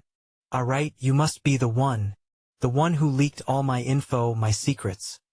Which weren't really secrets like that because I mean, what difference does knowing them make? He smiled softly. It looks like you guys have really put a lot into whatever is going on. I feel so bad that it looks like I'm unraveling your plans without even realizing what I'm doing. All I want to do is kill Call and stop Cryo's descent. What has that got to do with your people, Asterman? Aster's eyes radiated a cold, vicious light. The very thing you are doing is what it's got to do with me and my people. Kal offers us a way to merge the world back together. He says that trail and underworld were two halves of a whole, and that only by bringing the whole back will we have the home and dominion we seek. And you believe him? Aster grimaced. Kal has nothing to gain from lying to us. With or without us, this can be achieved. He is merely doing us a favor. Is that what he told you? Aster's grimace darkened further. Wipe that look off your face. He shot forward toward Northern but immediately got intercepted. Aren't you forgetting someone? Vida appeared instantly before him, and her fist crashed down upon his head. Aster quickly raised one hand overhead, but the ground could not contain the force of impact. A shockwave rippled outward, tearing the ground and causing him to lose balance. Vida threw another punch from behind her, but Aster shot his knee forward, and both blows connected instantaneously. Aster's knee to her gut, her punch to his face. His head snapped to the side and she coughed blood and saliva. Both of them staggered away from each other on the crumbling ground. Then they shot back toward each other. Aster hurled the sword at her with ferocious speed, the blade crackling with lightning. By that time, strange armor was already weaving itself around Vida's body. She thrust her fist forward, and the black metal unfolded around her knuckles with dazzling speed. Moments before the sword connected with her fist and bounced off with a spray of sparks. The lightning that had been dancing around the cold blade streaked across her gauntlet and over her entire arm, causing her to recoil slightly. But she clenched her teeth and sent her fist flying forward.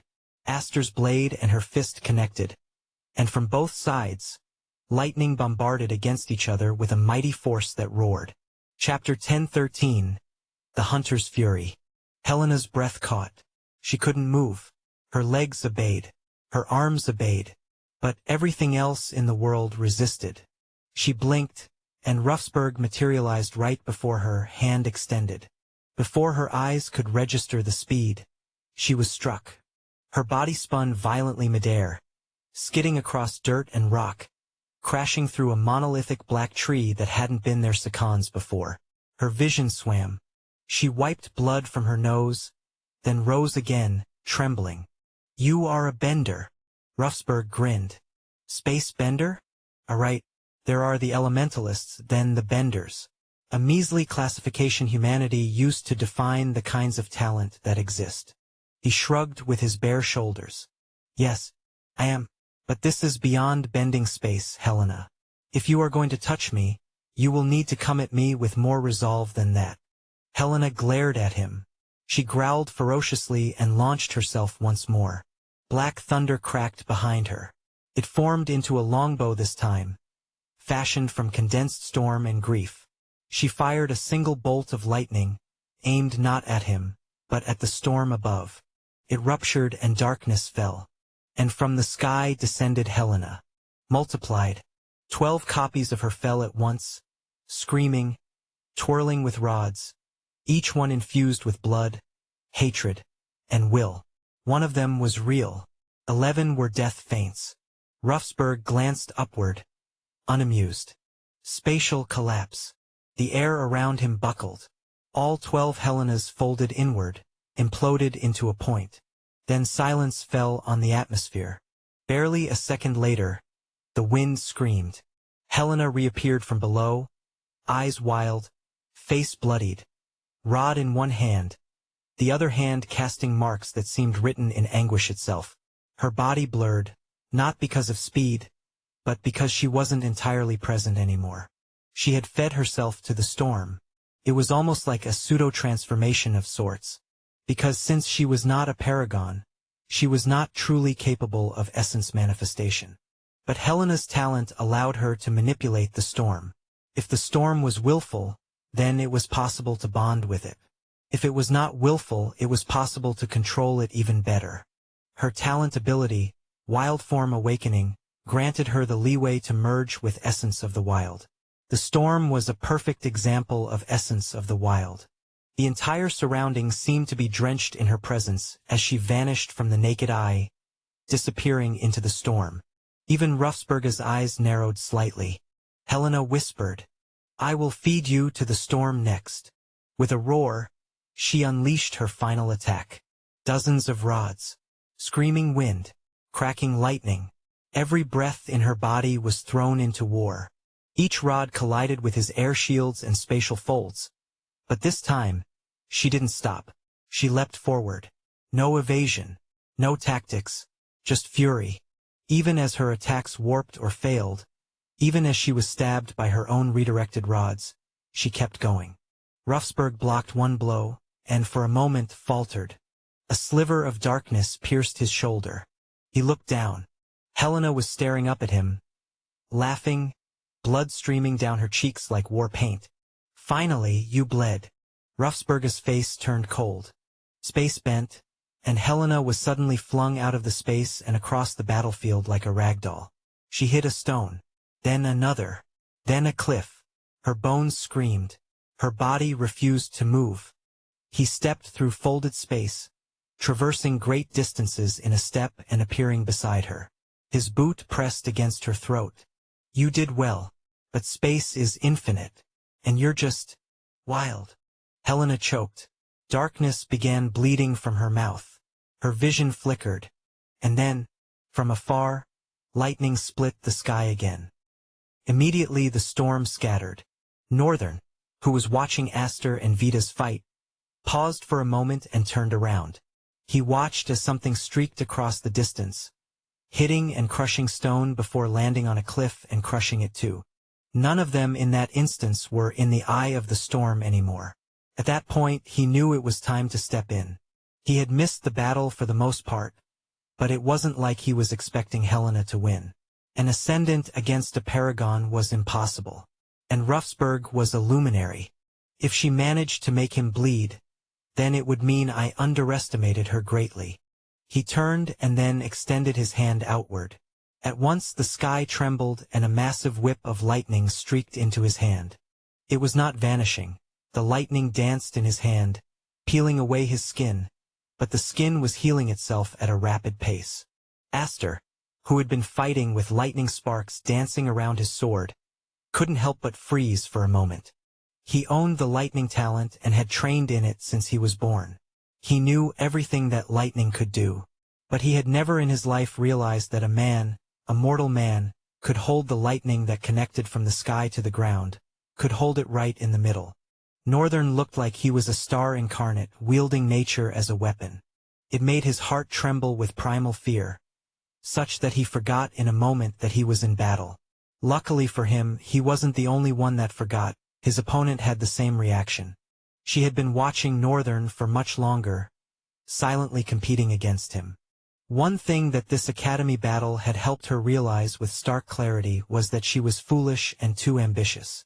She did not know what Northern had done to get to this height of power. But they all went to the same continent and he came out like this. She was very sure it wasn't by luck. If it was by luck, then he would have had very rotten luck that only thrust upon him experiences that would break other people. Because that was how he was standing like this, stronger than everyone she had ever laid her eyes on by a terrifying and unrecoverably wide margin. That too as a sage. Chapter 10:14. Northern versus Ruffsberg Part 1. The lightning danced frivolously in Northern's hands, looking barely contained. Annette, Vita, and even Aster were all frozen, watching with awe in their eyes. Northern exhaled and then moved. He flashed forward, the lightning almost vanishing, blurring ahead as he blazed across the distance with devastating speed. Ruffsberg was standing above Helena. She was struggling to get up, but the entire space was crushing her back to the ground, and she had not the might to resist the power of space. He turned his head sideways, microseconds before Northern collided into him with the titanic whip of lightning, causing an intense impact that exploded outward and sent both of them reeling across the destroyed land. The forest had been razed to the ground by the Leviathan, and there were several patches of fractured lands. Northern and Ruffsberg flew through all of them, their forces disintegrating the stones and residual trees at an alarming speed. Ruffsberg buried his feet into the ground but was still reeling away, carving the earth as he did. He finally came to a stop and fixed his eyes forward with an even, emotionless look. Northern landed and controlled the whip of lightning. The titanic lightning danced with destruction, spraying around the environment as it lashed through the air and headed for the man standing indifferently. Ruffsberg watched it with still, calm, and unreadable eyes. He moved his hand and tore a section of space, gently like unzipping a coat. The lightning bent midair, curved unnaturally, then vanished into the split. The whip reappeared behind Northern. Northern didn't flinch. He twisted his fingers, coiling the lash midair like a serpent obeying its master. It wrapped around his arm again and crackled against his skin, eager, sentient, biting him with sparks as if asking again. Northern obliged. He lunged. This time he didn't strike with lightning. He struck with fists. He moved like lightning incarnate. Pure momentum, no hesitation. Each step bent the ground. Each punch carved trenches in the air. Ruffsberg blocked with warped zones, distorting the space between them into slabs of compressed vacuum, barriers so dense that matter couldn't survive in them. But Northern's fists didn't rely on matter. One hit cracked a barrier. The next shattered it. The third broke through. Ruffsberg caught the fourth punch with one hand. Their collision created a pressure wave that peeled away the surrounding storm. Thunder fled. Trees splintered. Northern gritted his teeth. Then a wide grin split his face. It would really have been a letdown if it so happens that you were a wimp. The lightning erupted again, this time internal, from within his own skin. His hair lifted, every strand glowing. His eyes blazed with electric white, and suddenly his entire body exploded forward with a flash so blinding. Even Ruffsberg narrowed his eyes. Northern didn't stop. He blurred around Ruffsberg in wide arcs, fists weaving an orbit of force around him. But Ruffsberg didn't counter. He stood at the center, his eyes calm and unmoving. It looked like he didn't even care. When Northern struck again, he reached forward, and the space between them elongated. Northern's punch landed a foot away from where it should have. Space itself had cheated. Ruffsberg rotated his fingers. Collapse. Northern's body crushed inward. Not his bones, his existence. The space around him condensed violently, attempting to trap him like a singularity snapping shut. For a second, his lightning flickered and his body trembled, pinned midair like a statue. But then, a massive shockwave of ice blasted outward, and everything in the atmosphere seized movement, including Ruffsberg. Northern's body began to freeze, and the frost began to break and remake his body, from the minute cell to the tissues to his muscles and his bone. Using absolute zero was to create a vast and endless resource of ice that his body could relate to, and using chaos inherent regeneration, he used the spreading properties of ice to regenerate his body and recreate what needed to be recreated. It was more of what his body could do with its relationship with ice property than using chaos, but he wouldn't deny the fact that it was possible because chaos existed in the first place. He felt a little disappointed that he still had to use chaos in the end, but at the same time, knowing that he was doing so against a luminary made him feel excusable. Northern dropped from the crushing space, his limbs trailing frost, steam curling off his shoulders. The storm Helena summoned had not calmed, but it had stilled. The air had lost temperature so rapidly that thunder itself paused in the skies, confused. Even lightning had begun to move slower, as if it, too, had been snared in an unseen web of ice. Ruffsberg's brows twitched faintly. The earth crackled beneath Northern's feet, frost overtaking the battle-scarred landscape in a matter of seconds. The torn forest froze mid-death. Trees petrified into white statues, craters filled with jagged glacial ridges. Even the wind, the damn wind, came to a halt, caught in suspended motion. Northern's voice echoed faintly, resonating through the frigid stillness like a hymn to inevitability. Let's even the playing field, shall we? The air turned translucent, then solid. Ruffsberg moved, or tried to. His arm lifted half an inch. The motion resisted, not because of power, not because of magic, because the concept of motion itself was being pulled down into a glacial grave. Northern moved, or rather vanished. A streak of white passed Ruffsberg's left, followed by 100 ice spears forming in midair and launching simultaneously. No formation, no warning. They came from everywhere, angles that didn't make sense. From behind, above, even beneath space itself. They weren't just fast. They were faster than fast, born of frozen air, moving through the cracks of halted space, threading their way past physics. Ruffsberg reacted by shifting his body. Took effort. He snapped his fingers, and the space in front of him compressed into a dense cube, swallowing a dozen spears. Another 20 disintegrated upon touching the distorted shell of space he threw around his back. But the rest? They pierced clean through his barriers. Ruffsberg twisted to avoid a fatal hit, and an ice spear scraped his ribs, drawing blood. Another struck his shoulder, burying itself partially before cracking and bursting into splinters of cursed frost. His eyes sharpened. Northern grinned as he saw that he managed to impale Ruffsberg. Thanks to you, I am growing exponentially. Now I have a counter against spatial abilities. Ruffsberg raised his arms, his eyes cold and void. You fool. You forgot the other part. Northern frowned. Something was wrong. Before he could pick it out, though, the lightning danced frivolously in Northern's hands, looking barely contained. Annette, Vita, and even Aster were all frozen, watching with awe in their eyes. Northern exhaled and then moved. Chapter 10-15. Northern vs. Ruffsberg, Part 2. Northern shot forward with blurring speed, the lightning in his hands dancing like a maddened whip. His speed was insane. However, Ruffsberg stood above Helena and turned his head. Northern's brows subtly furrowed micro-moments before he collided with Ruffsberg, and a terrible shockwave rippled across the land. Northern was sent reeling back, colliding with his force of lightning and causing it to rip through his arms and back as he rolled away. Blood splashed out in macabre paint as he rolled on the floor before coming to a stop. His body was a mess. His back was ripped open such that his spinal cord was visible. His arms were torn too, blood dampening and soaking them in barely a second. Northern remained on the floor for more than 3 seconds, gritting his teeth in agony. His body was dangerously durable.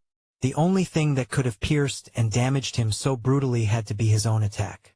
Northern bit through the pain, and chaos began to mend him.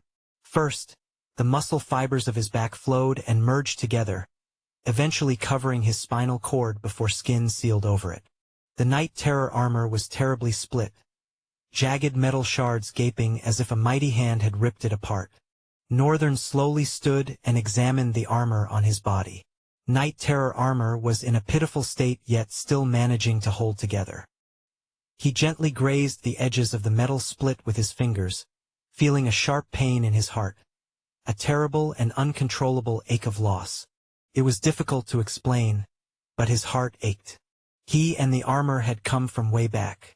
Northern was still staring down when his eyes suddenly narrowed to slits, cold blue light radiating from his irises. I'm going to fill your last memories with his blood. Northern hurled himself through space, his speed increasing. The moment he moved, he vanished into fragments of light and sharply reassembled before a blink. His hand, extended like a blade, shot toward Ruffsberg, completely catching the man off guard. He had no time to block Northern's attack because the whole movement had happened while he was clearly still looking at Northern. However, before the light could transform to information on his retina that Northern had moved, Northern had arrived before him. The space shifted as Northern's hand reached him. The attack resounded somewhere else behind Northern, causing a wide cleave to suddenly appear across the leveled forest to his left. However, Northern was grinning, which left Ruffsberg confused. He wanted to move but suddenly staggered to the side, his eyes widening as he felt something strike him but couldn't quite see it. A fake! Ruffsberg frowned as Northern straightened, looking at him with a raised head and glinting eyes. You bastard! You did something just now, didn't you? I'll figure it out on the second trial, don't worry. Ruffsberg's frown deepened. He knows? No, he doesn't. He felt it. But still, how does that make any sense? Rewind is something that I almost forget myself when I use it on my body. How can he feel it? Oblivious to Ruffsberg's thoughts, Northern paused and watched. Then he moved again. Ruffsberg was standing when the hand came from behind him, this time even faster. The movement didn't register until his hand had fallen. Ruffsberg's head shifted by reflex, and Northern's hand fell on his shoulder. A massive spray of blood gushed out like a fountain and sprayed Northern's face and body, marring the broken and nearly shattered armor. Northern licked the blood on his lips with a cold, dark gaze. "I am going to enjoy killing you." Ruffsberg was silent, but his frown was weary, betraying the uncertainty he tried to suppress. However, he held out his hand and folded it into a fist. Immediately, Northern felt a crushing force. Something was compressing him. He tried to move, but that only caused more agony. His legs twisted out of shape as though this space was not meant to be walked by him. His entire body felt as though it were constructed wrong and was breaking through every part of his being with excruciating pain. Northern was a friend of pain. To hurt was painful, and to heal was also painful. However, this pain was like nothing he had ever experienced. He could not move. He could not fall to his knees or even shift his hand. He was standing, and it felt like he was standing with all his bones in the wrong places. If he tried to kneel, it was as though his femur could tear out of his knee. Ruffsberg put his hands behind his back as he walked closer to Northern. "It is stupid of you to think you can kill me, but I guess I can understand. Call was right in every sense to be worried about you. You are a dangerous existence." A grin spread across his face. "One that I have created myself." He chuckled pleasantly. "I have managed to create a masterpiece." Northern was staring at him.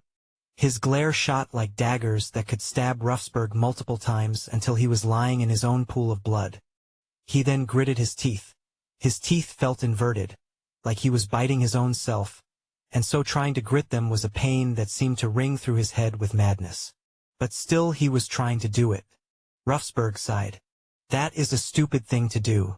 You are being rejected by both the space outside and inside your body. Do not try moving, you will kill yourself." Northern was forcing a grin out, and blood was dripping from his mouth. "What's to fear about that?" A cracking sound resounded as Northern began to force movement. All the bones connected to his joints were shoving out of his body. Bones were peeling through his skin. His eyes were stained with blood, and even more blood dripped from his eyes and nose. Standing was painful enough, but moving? Northern felt rejected by the world. Until he moved. Chapter 10:16. Northern vs. Ruffsberg, Part 3. Racked with agony no human should survive, Northern tore himself from the compressive circle. The instant he emerged, he crumpled to the ground, paralyzed. Having shattered his body to escape the law that made space reject his very structure, his entire bone system wasn't truly broken. If he remained in that space, it would feel right, because breaking his bones according to that realm's law was like restoring order. But the defying process was excruciating. Ruffsberg sighed. "How pitiful. I have an endless reservoir of essence. I can simply do this again." The air around Northern compressed once more, and the torment returned. But Northern, he was intimately acquainted with pain. The second time would never mirror the first. He clenched his teeth, blood spraying from his mouth. He thrust his hand with vicious speed, plunging his entire body forward as crimson squeezed from his wounds. Ruffsberg clenched his hands again, but Northern had vanished from sight.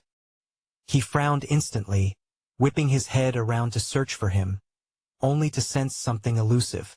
He twisted quickly, but the side of his arm was cleanly severed by a sharp, invisible blade. Ruffsberg's expression twisted as he stared at his arm, blood streaming down his hand, painting it crimson. I can detect every physical object within space. How is he evading my detection? The answer was obvious. Northern's attack wasn't physical. However, that made it treacherous to counter. The attacks that struck his body, those he could handle. The real problem was the one that hit him and left no blood, the one that truly concerned him. That first invisible assault, Ruffsberg was certain his soul had been affected. And he couldn't detect it at all, even after it touched his body. The pain registered in his soul, leaving a trace of the attack itself. But that trace had also vanished from his grasp like smoke. Hence his unease. But Ruffsberg remained confident he could crush the young wildling. He had too many trump cards. And Northern, no matter how vast and powerful he seemed, was merely a sage. A sage against a luminary was madness, unthinkable. Nobody would last 3 seconds against him, let alone escape his space manipulations and make him bleed repeatedly.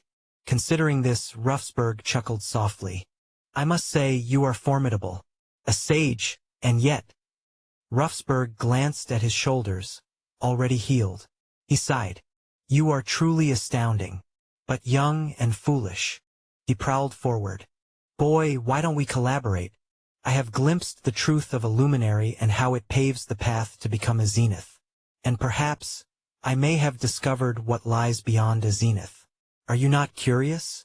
Are you not curious why we were weakened and imprisoned in this pathetic realm of a world?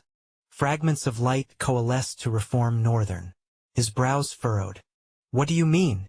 Ruffsberg raised his eyebrows, slightly surprised. Don't tell me you were constantly running to avoid detection? Northern tilted his head slightly, still glaring. What about it? Since you can sense everything in space, and my speed surpasses even light, it can move faster than space can remember. Plus, I can easily run at that speed after realizing it. You pose obstacles so trivial for me to overcome.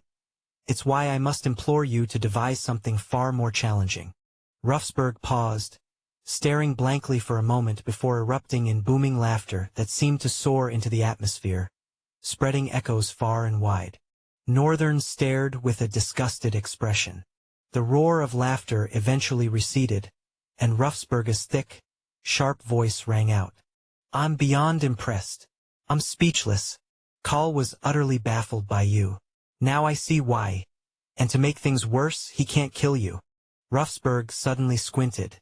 The power of chaos and void. Why aren't you using it? Northern was still looking with disgust, but this time it was becoming more direct. None of your business. Northern vanished once more. Ruffsberg snapped his fingers, and Northern was standing before him again. It's why I must implore you to devise something far more. Northern stopped mid-sentence. He looked down with a puzzled expression, then looked back up at Ruffsberg. You bastard. Ruffsberg's eyes widened. He really did feel it. Northern apparently wasn't bluffing. He could sense the influence of rewind, could somehow notice himself repeating the same actions. How was that even possible? The concept of time encapsulated everyone and everything. No one should be able to feel its repetition. Ruffsberg's mind churned with 1,000 questions running wild. But in the end he just sighed and smiled. Northern examined his own hand. What he was saying had suddenly felt like repetition, and it was even more vivid than before. Plus something strange was happening. He was having fragmented memories of what he'd said and done before. This was the major reason why he was taking different routes with his abilities, because he'd felt himself use them and was somehow starting again. It made sense that if Ruffsberg could control space, he also had an ability over time. However, Northern didn't think it would be so overpowered. From what he suspected, it was just something to complement his spatial abilities. In fact, if what he can do is rewind time, then that would explain his body.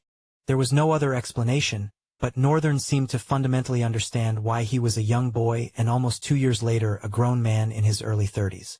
Northern opened his hands and immediately, rows of flames spread out into the air. Illusioned Hefter appeared in his grasp, the blade catching the harsh light of the sky. Northern savored the moment, his eyes sharp with focus as he glared at Ruffsberg. Ice spears also began to manifest around him. Then they began to shoot forward. Ruffsberg didn't move an inch. Space either blocked them right in front of him or they were transported elsewhere, so the entire surrounding roared with explosions here and there. Then Northern inhaled powerfully and exhaled, his eyes narrowing to slits. Then he vanished. Chapter 1017. Northern vs. Ruffsberg Part 4. Their environment roared in agony as Northern collided with Ruffsberg, or to be precise, the space before Ruffsberg. With his speed reaching unprecedented heights, he moved beyond fast. The first strike nearly caught Ruffsberg off guard, saved only by a luminary's reflexes that surpassed light itself. He snapped away as swiftly as possible, escaping with merely a shallow cut across his neck. Northern had aimed to sever his head completely. In that instant, Ruffsburg coated his entire body with a spatial shield. Northern's blade now met resistance that felt like air itself defying his strikes whenever they fell upon Ruffsburg. Still, their environment absorbed the devastation.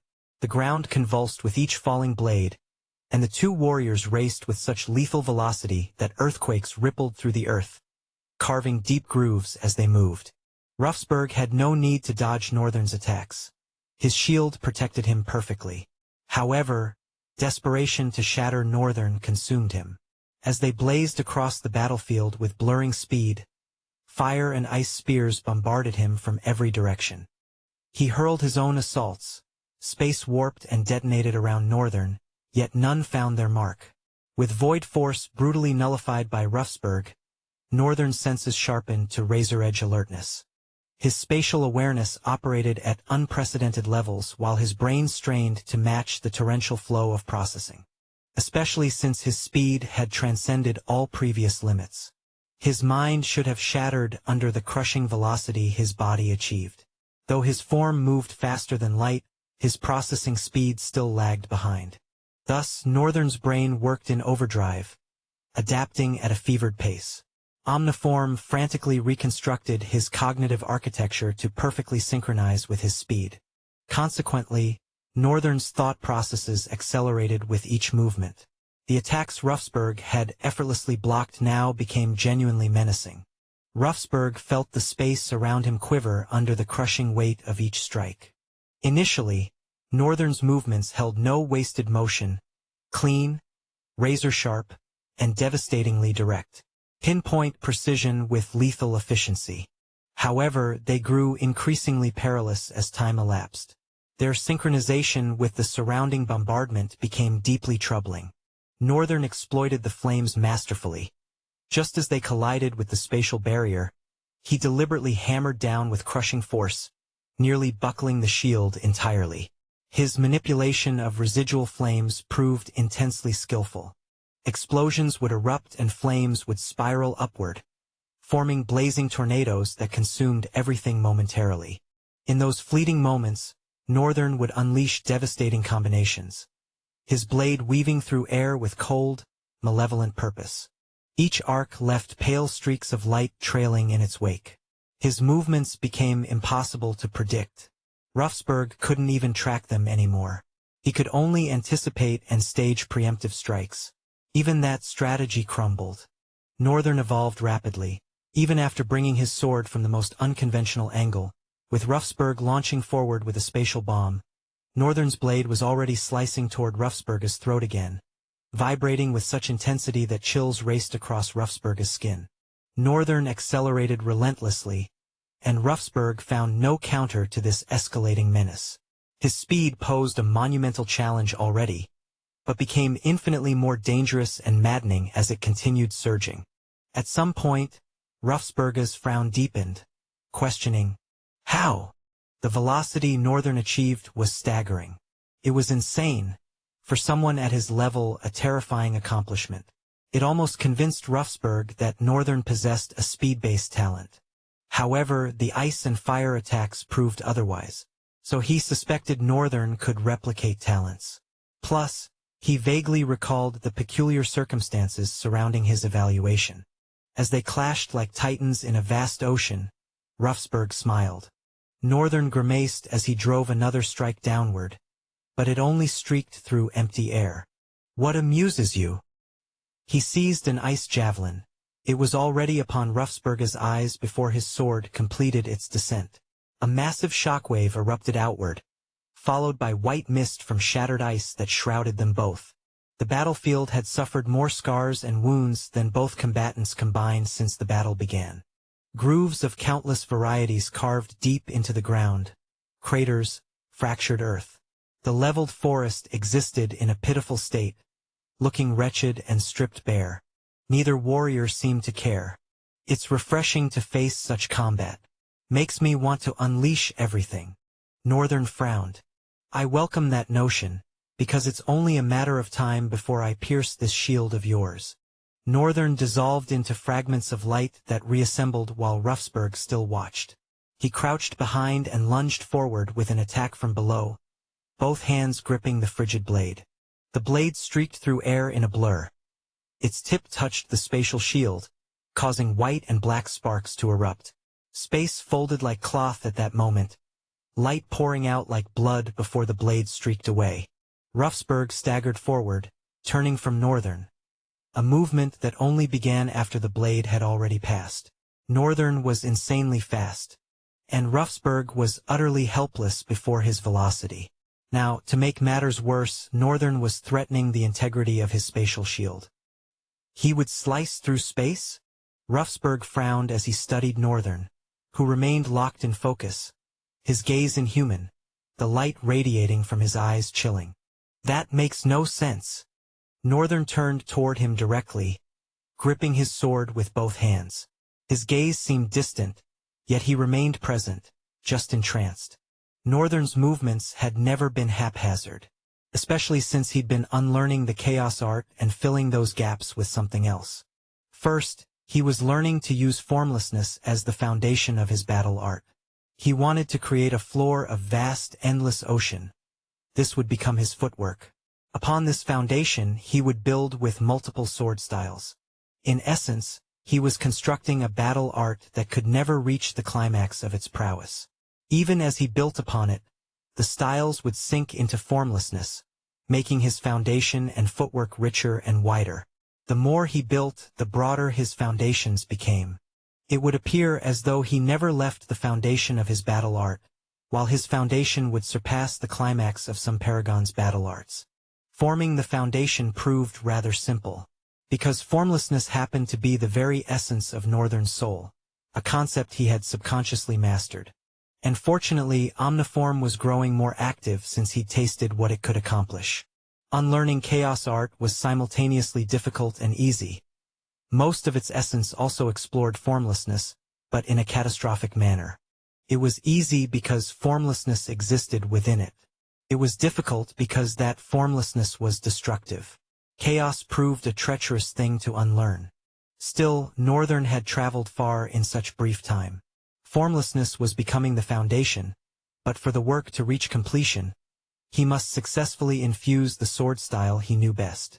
Cold, misty air seeped from the corners of Northern's lips as he exhaled and murmured. Moonlit Whisper. Chapter 1018. Northern vs. Ruffsberg Part 5. Moonlit Whisper. Single draw path. A streak of light blazed forth, and Ruffsberg was left wide-eyed. The streak of light passed. Clean, elegant, inevitable. It did not burst with noise, nor ripple with arrogance. It whispered through existence, a soft gasp drawn across reality's throat. Ruffsberg's body moved slightly, instinct recoiling without instruction. And yet no blood followed, no sound of impact, no clang of resistance, only silence. But the silence lingered unnaturally, like a vacuum where something essential had been stolen. Northern had sheathed the blade. He didn't need to check the result. Single draw path was never designed to land. It was designed to conclude. The technique opened and closed the sword style itself. A breath of moonlight taken at the beginning, then released only when all else had been spoken in the blade's tongue. And this time, Northern had drawn the path not to kill but to reveal, to show his foundation. His feet slid gently across the fractured terrain, as though skating across unseen waves. His footwork obeyed the laws of formlessness, neither charging nor retreating, but expanding, drifting, deepening. Silent ripple cut followed naturally. There was no announcement, no posture, no stance. Northern simply stepped, and the space before him collapsed. Ruffsberg's barrier rippled like a stone tossed into a mirror, warping violently as though something had cut through its very intent. Not the shield itself, no, not yet, but the desire to shield. That was what silent ripple cut targeted. It was not a slash in the physical sense. It was a disturbance, a rejection of solidity. The edge of Northern's blade barely moved, but every motion pressed into the fabric of space like a question. What if this barrier wasn't here? and the barrier wavered, because doubt, when expertly invoked, is sharper than steel. Northern drifted again. Ruffsburg clenched his fists, channeling force into the space around him. But something gnawed at the edges of his clarity. He was bleeding focus. He wasn't being overwhelmed. He was being unmade. Northern was no longer clashing with him. He was subtracting him. One cut at a time. Next came the midnight mirror.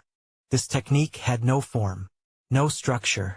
Copied, but not like mimicry. Northern had observed Ruffsburg's counter-movements, his instinctive weight shifts, the tension he placed on his left heel during escapes, the subtle rhythm of retraction after launching spatial bombs, and then reflected, distorted inversions of them. As Ruffsburg blinked to dodge the next strike, the spatial ripple he rode became a trap. He taught Northern too well. Midnight Mirror was not about reflecting attacks. It was about reflecting habits. Ruffsburg's entire martial rhythm was turned against him. His muscle memory betrayed him. Every safe retreat became an exposed point. Every reflex punished. Because Midnight Mirror did not show the enemy their reflection. It showed them the flaw within it.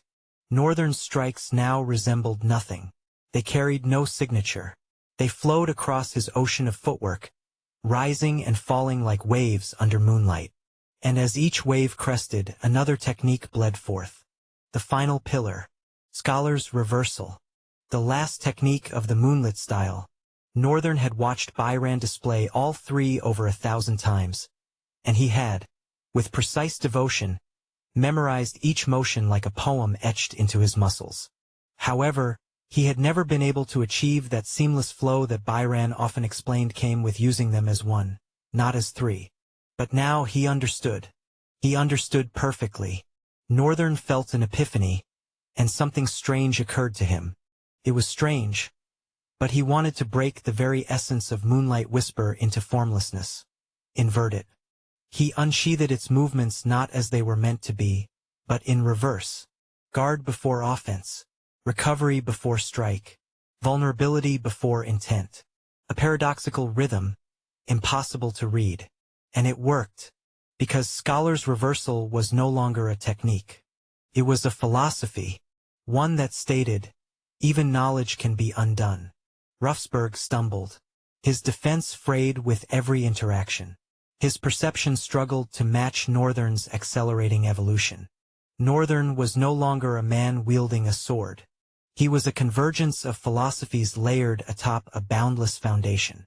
Single draw path to begin. Silent ripple cut to erode. Midnight mirror to reflect and pervert. Scholar's reversal to redefine what was known. Together, they formed the skeleton of a sword style still in birth, a technique not yet named. Because naming it would end its growth. And Northern refused to let it peak. He wanted a style that could never be finished. Only built upon. As he moved, his figure shimmered between existence and abstraction. His sword trailing cold light and haunting silence. Even Ruffsburg, battle-hardened, over 100 years old Ruffsburg, stood frozen for a breath. Then he whispered quietly, "What in the world are you?" Northern did not answer. His eyes dimmed slightly, not from fatigue but introspection. And then, another whisper. Moonlit whisper. Single draw path. The blade sang again. A subtle, chilling tone that rang in the hollows between worlds. It sliced not through air, not through flesh, but through distance. And distance obeyed Ruffsburg. Or it used to. For the first time in his 100 years, space betrayed him. The cut did not follow a trajectory. It unfolded. Northern's blade had not merely passed through Ruffsburg's shield. That would have required breaking the barrier, a feat even most paragons dared not attempt. Instead, the blade had gently folded around the barrier, whispering into the seams of space like a secret, a bypass, not a confrontation. Reality warped, folded, split. The barrier remained intact, but its meaning was gone. A fissure bloomed between two fixed points of space, one before Ruffsburg's throat, and the other just behind the edge of Northern's blade. And so the sword never traveled. The world moved for it. Ruffsburg felt the cold edge pass across his skin. A light line carved along the side of his throat. His eyes widened, not in fear, in disbelief, a sensation he had not felt in decades. Intense physical pain. But more than that, he felt unsafe. A violation not just of his body, but of his dominion, his authority, his identity. He reflexively triggered 12-layered displacement fields. Space around him fragmented into recursive defense grids, each one capable of folding reality around his body like nesting armor. Planar reflection fields, temporal shear disks, dimensional shunt loops, each one activated near instantly. But none had preempted the attack, because the attack had never entered. It had already been. A single bead of blood rolled down Ruffsberger's throat. He touched it, studying the crimson with an almost curious detachment. Impossible. Chapter 1019. Northern versus Ruffsberg, Part 6. Enlightenment. Ruffsberger's voice didn't sound angry. In fact, it seemed to be the other way around. He sounded almost happy, such that a small smile lingered on his lips. He was being forced to reassess the very mechanics by which he survived. For a man who had mastered space, this was theft. His pride, his laws, his throne, all shattered by a strike that should not exist. Ruffsberger's brows furrowed as he finally raised his head to meet Northern's blank gaze. How? This is will manifestation on the level of a paragon. How did you achieve such a thing at your level? Northern did not respond. He was there, staring at Ruffsberg, but at the same time he wasn't. Congratulations! You have set new standards for yourself. You have begun an endless journey to a peakless height. Chaos art is being destroyed by omniform. Unwritten is unwriting the depth of chaos in your soul. You have lost item. Chaos art has been destroyed. A new heritage is being written. Footwork. Formless has been gained. You have created a new heritage. Path of the endless. Everything felt quiet. Not in the way silence grips after battle, but in the way truth settles, not needing to be said. Northern stood, unmoving, as the system messages faded. Not just off his interface display, but into the marrow of his existence. Words that were never meant to be read aloud, only understood. He should have felt elation. But what settled in his chest wasn't joy. It was stillness. Presence deeper than pride. A sensation like being hollowed out, but filled at the same time. As if some ancient cavern in his soul had opened. One he had never dared to name. And now light poured through it, without beginning, without end. Is this enlightenment? Northern had asked that question with honest wonder. But the answer did not come in words. Came as a knowing. A sharp, cutting understanding that bloomed behind his eyes and rippled through every breath. And he understood. Enlightenment wasn't power. It was perception. Not the act of becoming more, but of seeing clearly. The veil had lifted. The sword had spoken. And the essence of it all was something he had always known. Formlessness is not the absence of form. It is the truth that all form is fleeting. It is not chaos. It is the acceptance of change without resistance. His past self, the one who clung to the chaos art, had sought to master destruction, to wield instability, to dominate entropy itself. But in doing so, he had shackled himself to outcomes. He had become obsessed with the culmination of his art. Victory, defeat, triumph, survival, all endpoints, all forms. But Path of the Endless required no endpoint. It rejected destination entirely. He saw now that every sword style he'd ever learned was just language. But language was only the beginning of thought. Eventually, thought must become silence. And silence must become intent. That was what formlessness truly was, not having no form, but being beyond the need for one. And he had reached that point not by mastery, but by unlearning and letting go of what he thought he was. The moment I stopped trying to climb, I became the mountain. He breathed in, and the breath tasted different, like it no longer belonged to him, yet sustained him all the same. His feet didn't touch the ground, they existed within it. His sword no longer needed to swing. His thoughts no longer needed to react. Each step now carried possibility, not attack, not defense, just opening. He was no longer progressing toward a peak. There was no peak. Only the walk. Only the path. And he had chosen the path of the endless. Even now, Ruffsberg, one of the most feared spatial wielders in existence, watched him with an unreadable expression. He was wary, not hostile, rather, aware. Because Ruffsberg understood what had just occurred. He knew it all too well. It was the reason he despised drifters who were swordsmen. The fact that at any point, any experience, any realization in battle could propel them into enlightenment, thus magnifying their strength manifold. Of course, he too had experienced it. It was, after all, his gate to becoming a luminary. But he had not accepted it. He had contained it, shaped it into a domain of rules, laws, barriers.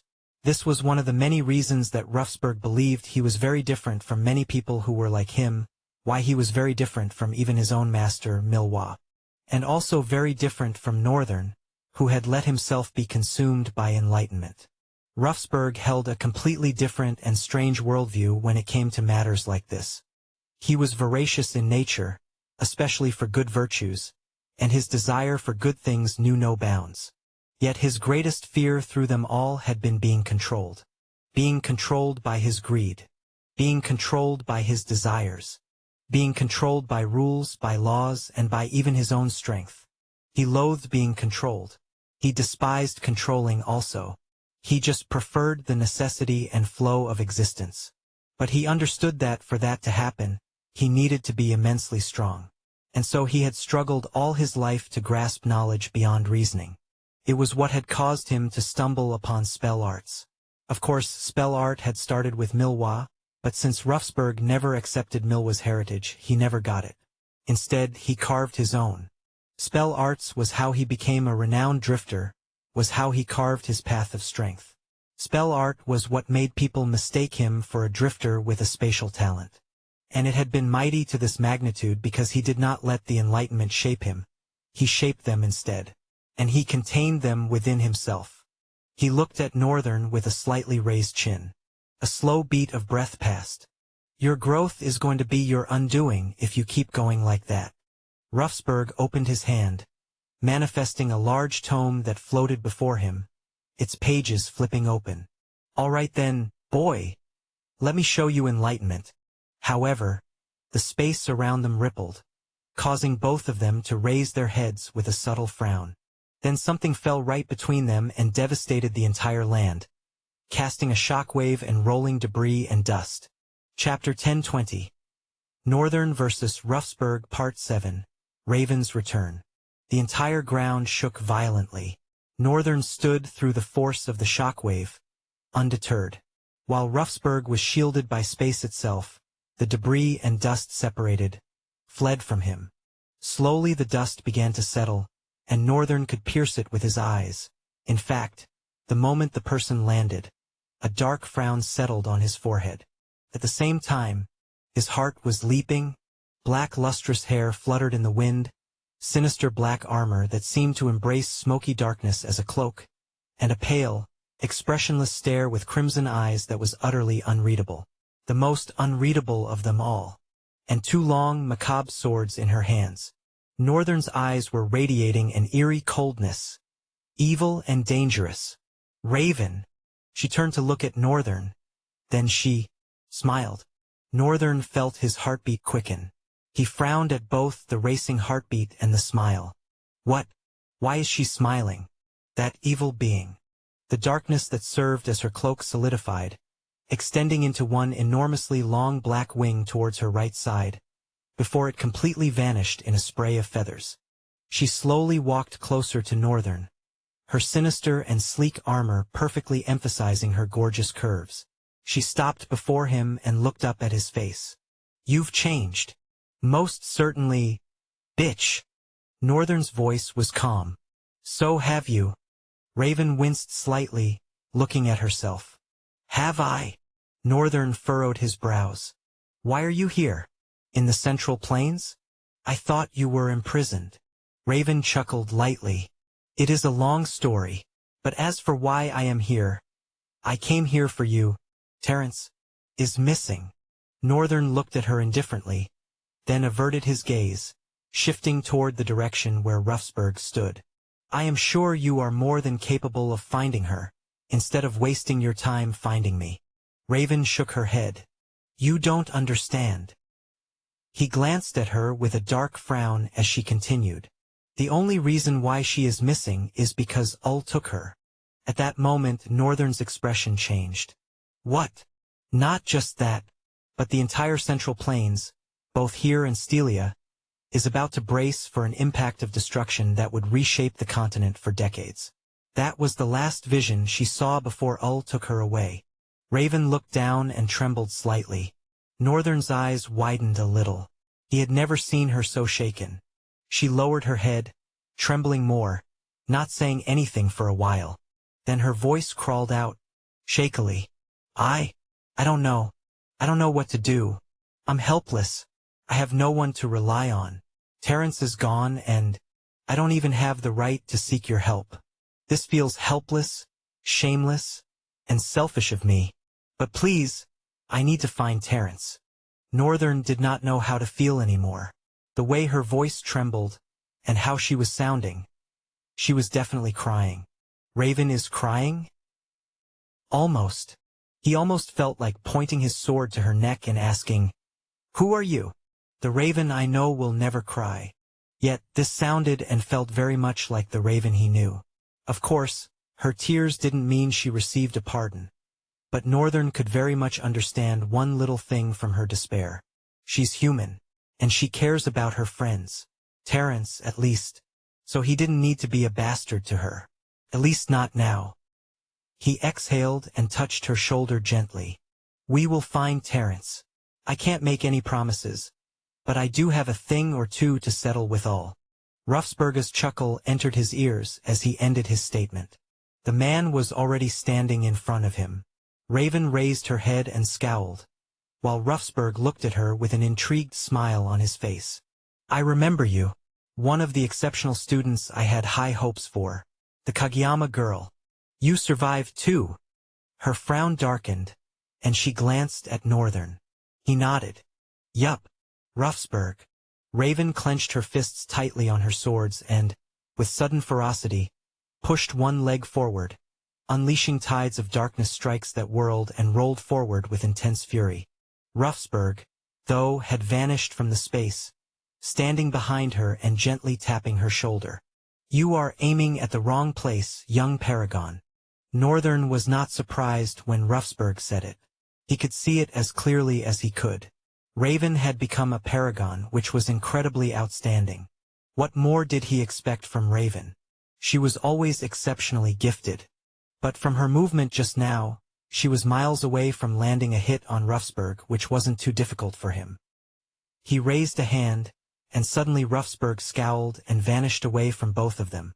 Raven looked around first, then looked at Northern with a subtle and slightly tense frown. Northern responded indifferently. Don't worry about it. He simply received soul damage and fled. He always runs, that is what he's good at, really. That is why he is so adept at space manipulation. Raven was frozen for a second. She gulped and forced out a pale chuckle. You've become really different. She turned away from him, hiding her reddened cheek as she muttered. And cool. Northern raised a brow. What the fuck? Seeing Raven act girlish suddenly felt so uncool and cringe. Anyway, what do we do? If you need my help, you'd have to wait till I am done with this guy here. Raven's expression hardened. Anything I can do to help? Yeah. Take notes and learn. He disintegrated into fragments of light, leaving Raven frozen with wide eyes. She gently summoned a small leather notebook from her soul and a quill ink pen, then stared forward with intense focus. Raven did not have as much animosity to settle with Ruffsburg as Northern did. She still blamed him for the cruel fate he thrust them into, but she swung her sword not for herself but for the sake of others. Maybe that was why it lacked the resolve of Northern's strikes. After all, she truly began to enjoy life after she got sent to the Dark Continent. If you want access to fast updates or the full novel in high-quality audio, Contact me now and buy. I offer over 300 complete audiobooks from Pocket FM, Webnovel, Audible, and more. No locked episodes, no subscriptions. Just one-time payment via PayPal or Ko-fi. Message me directly on Telegram or WhatsApp, or check out the full list of available novels on Discord. Start listening to your next favorite audiobook today.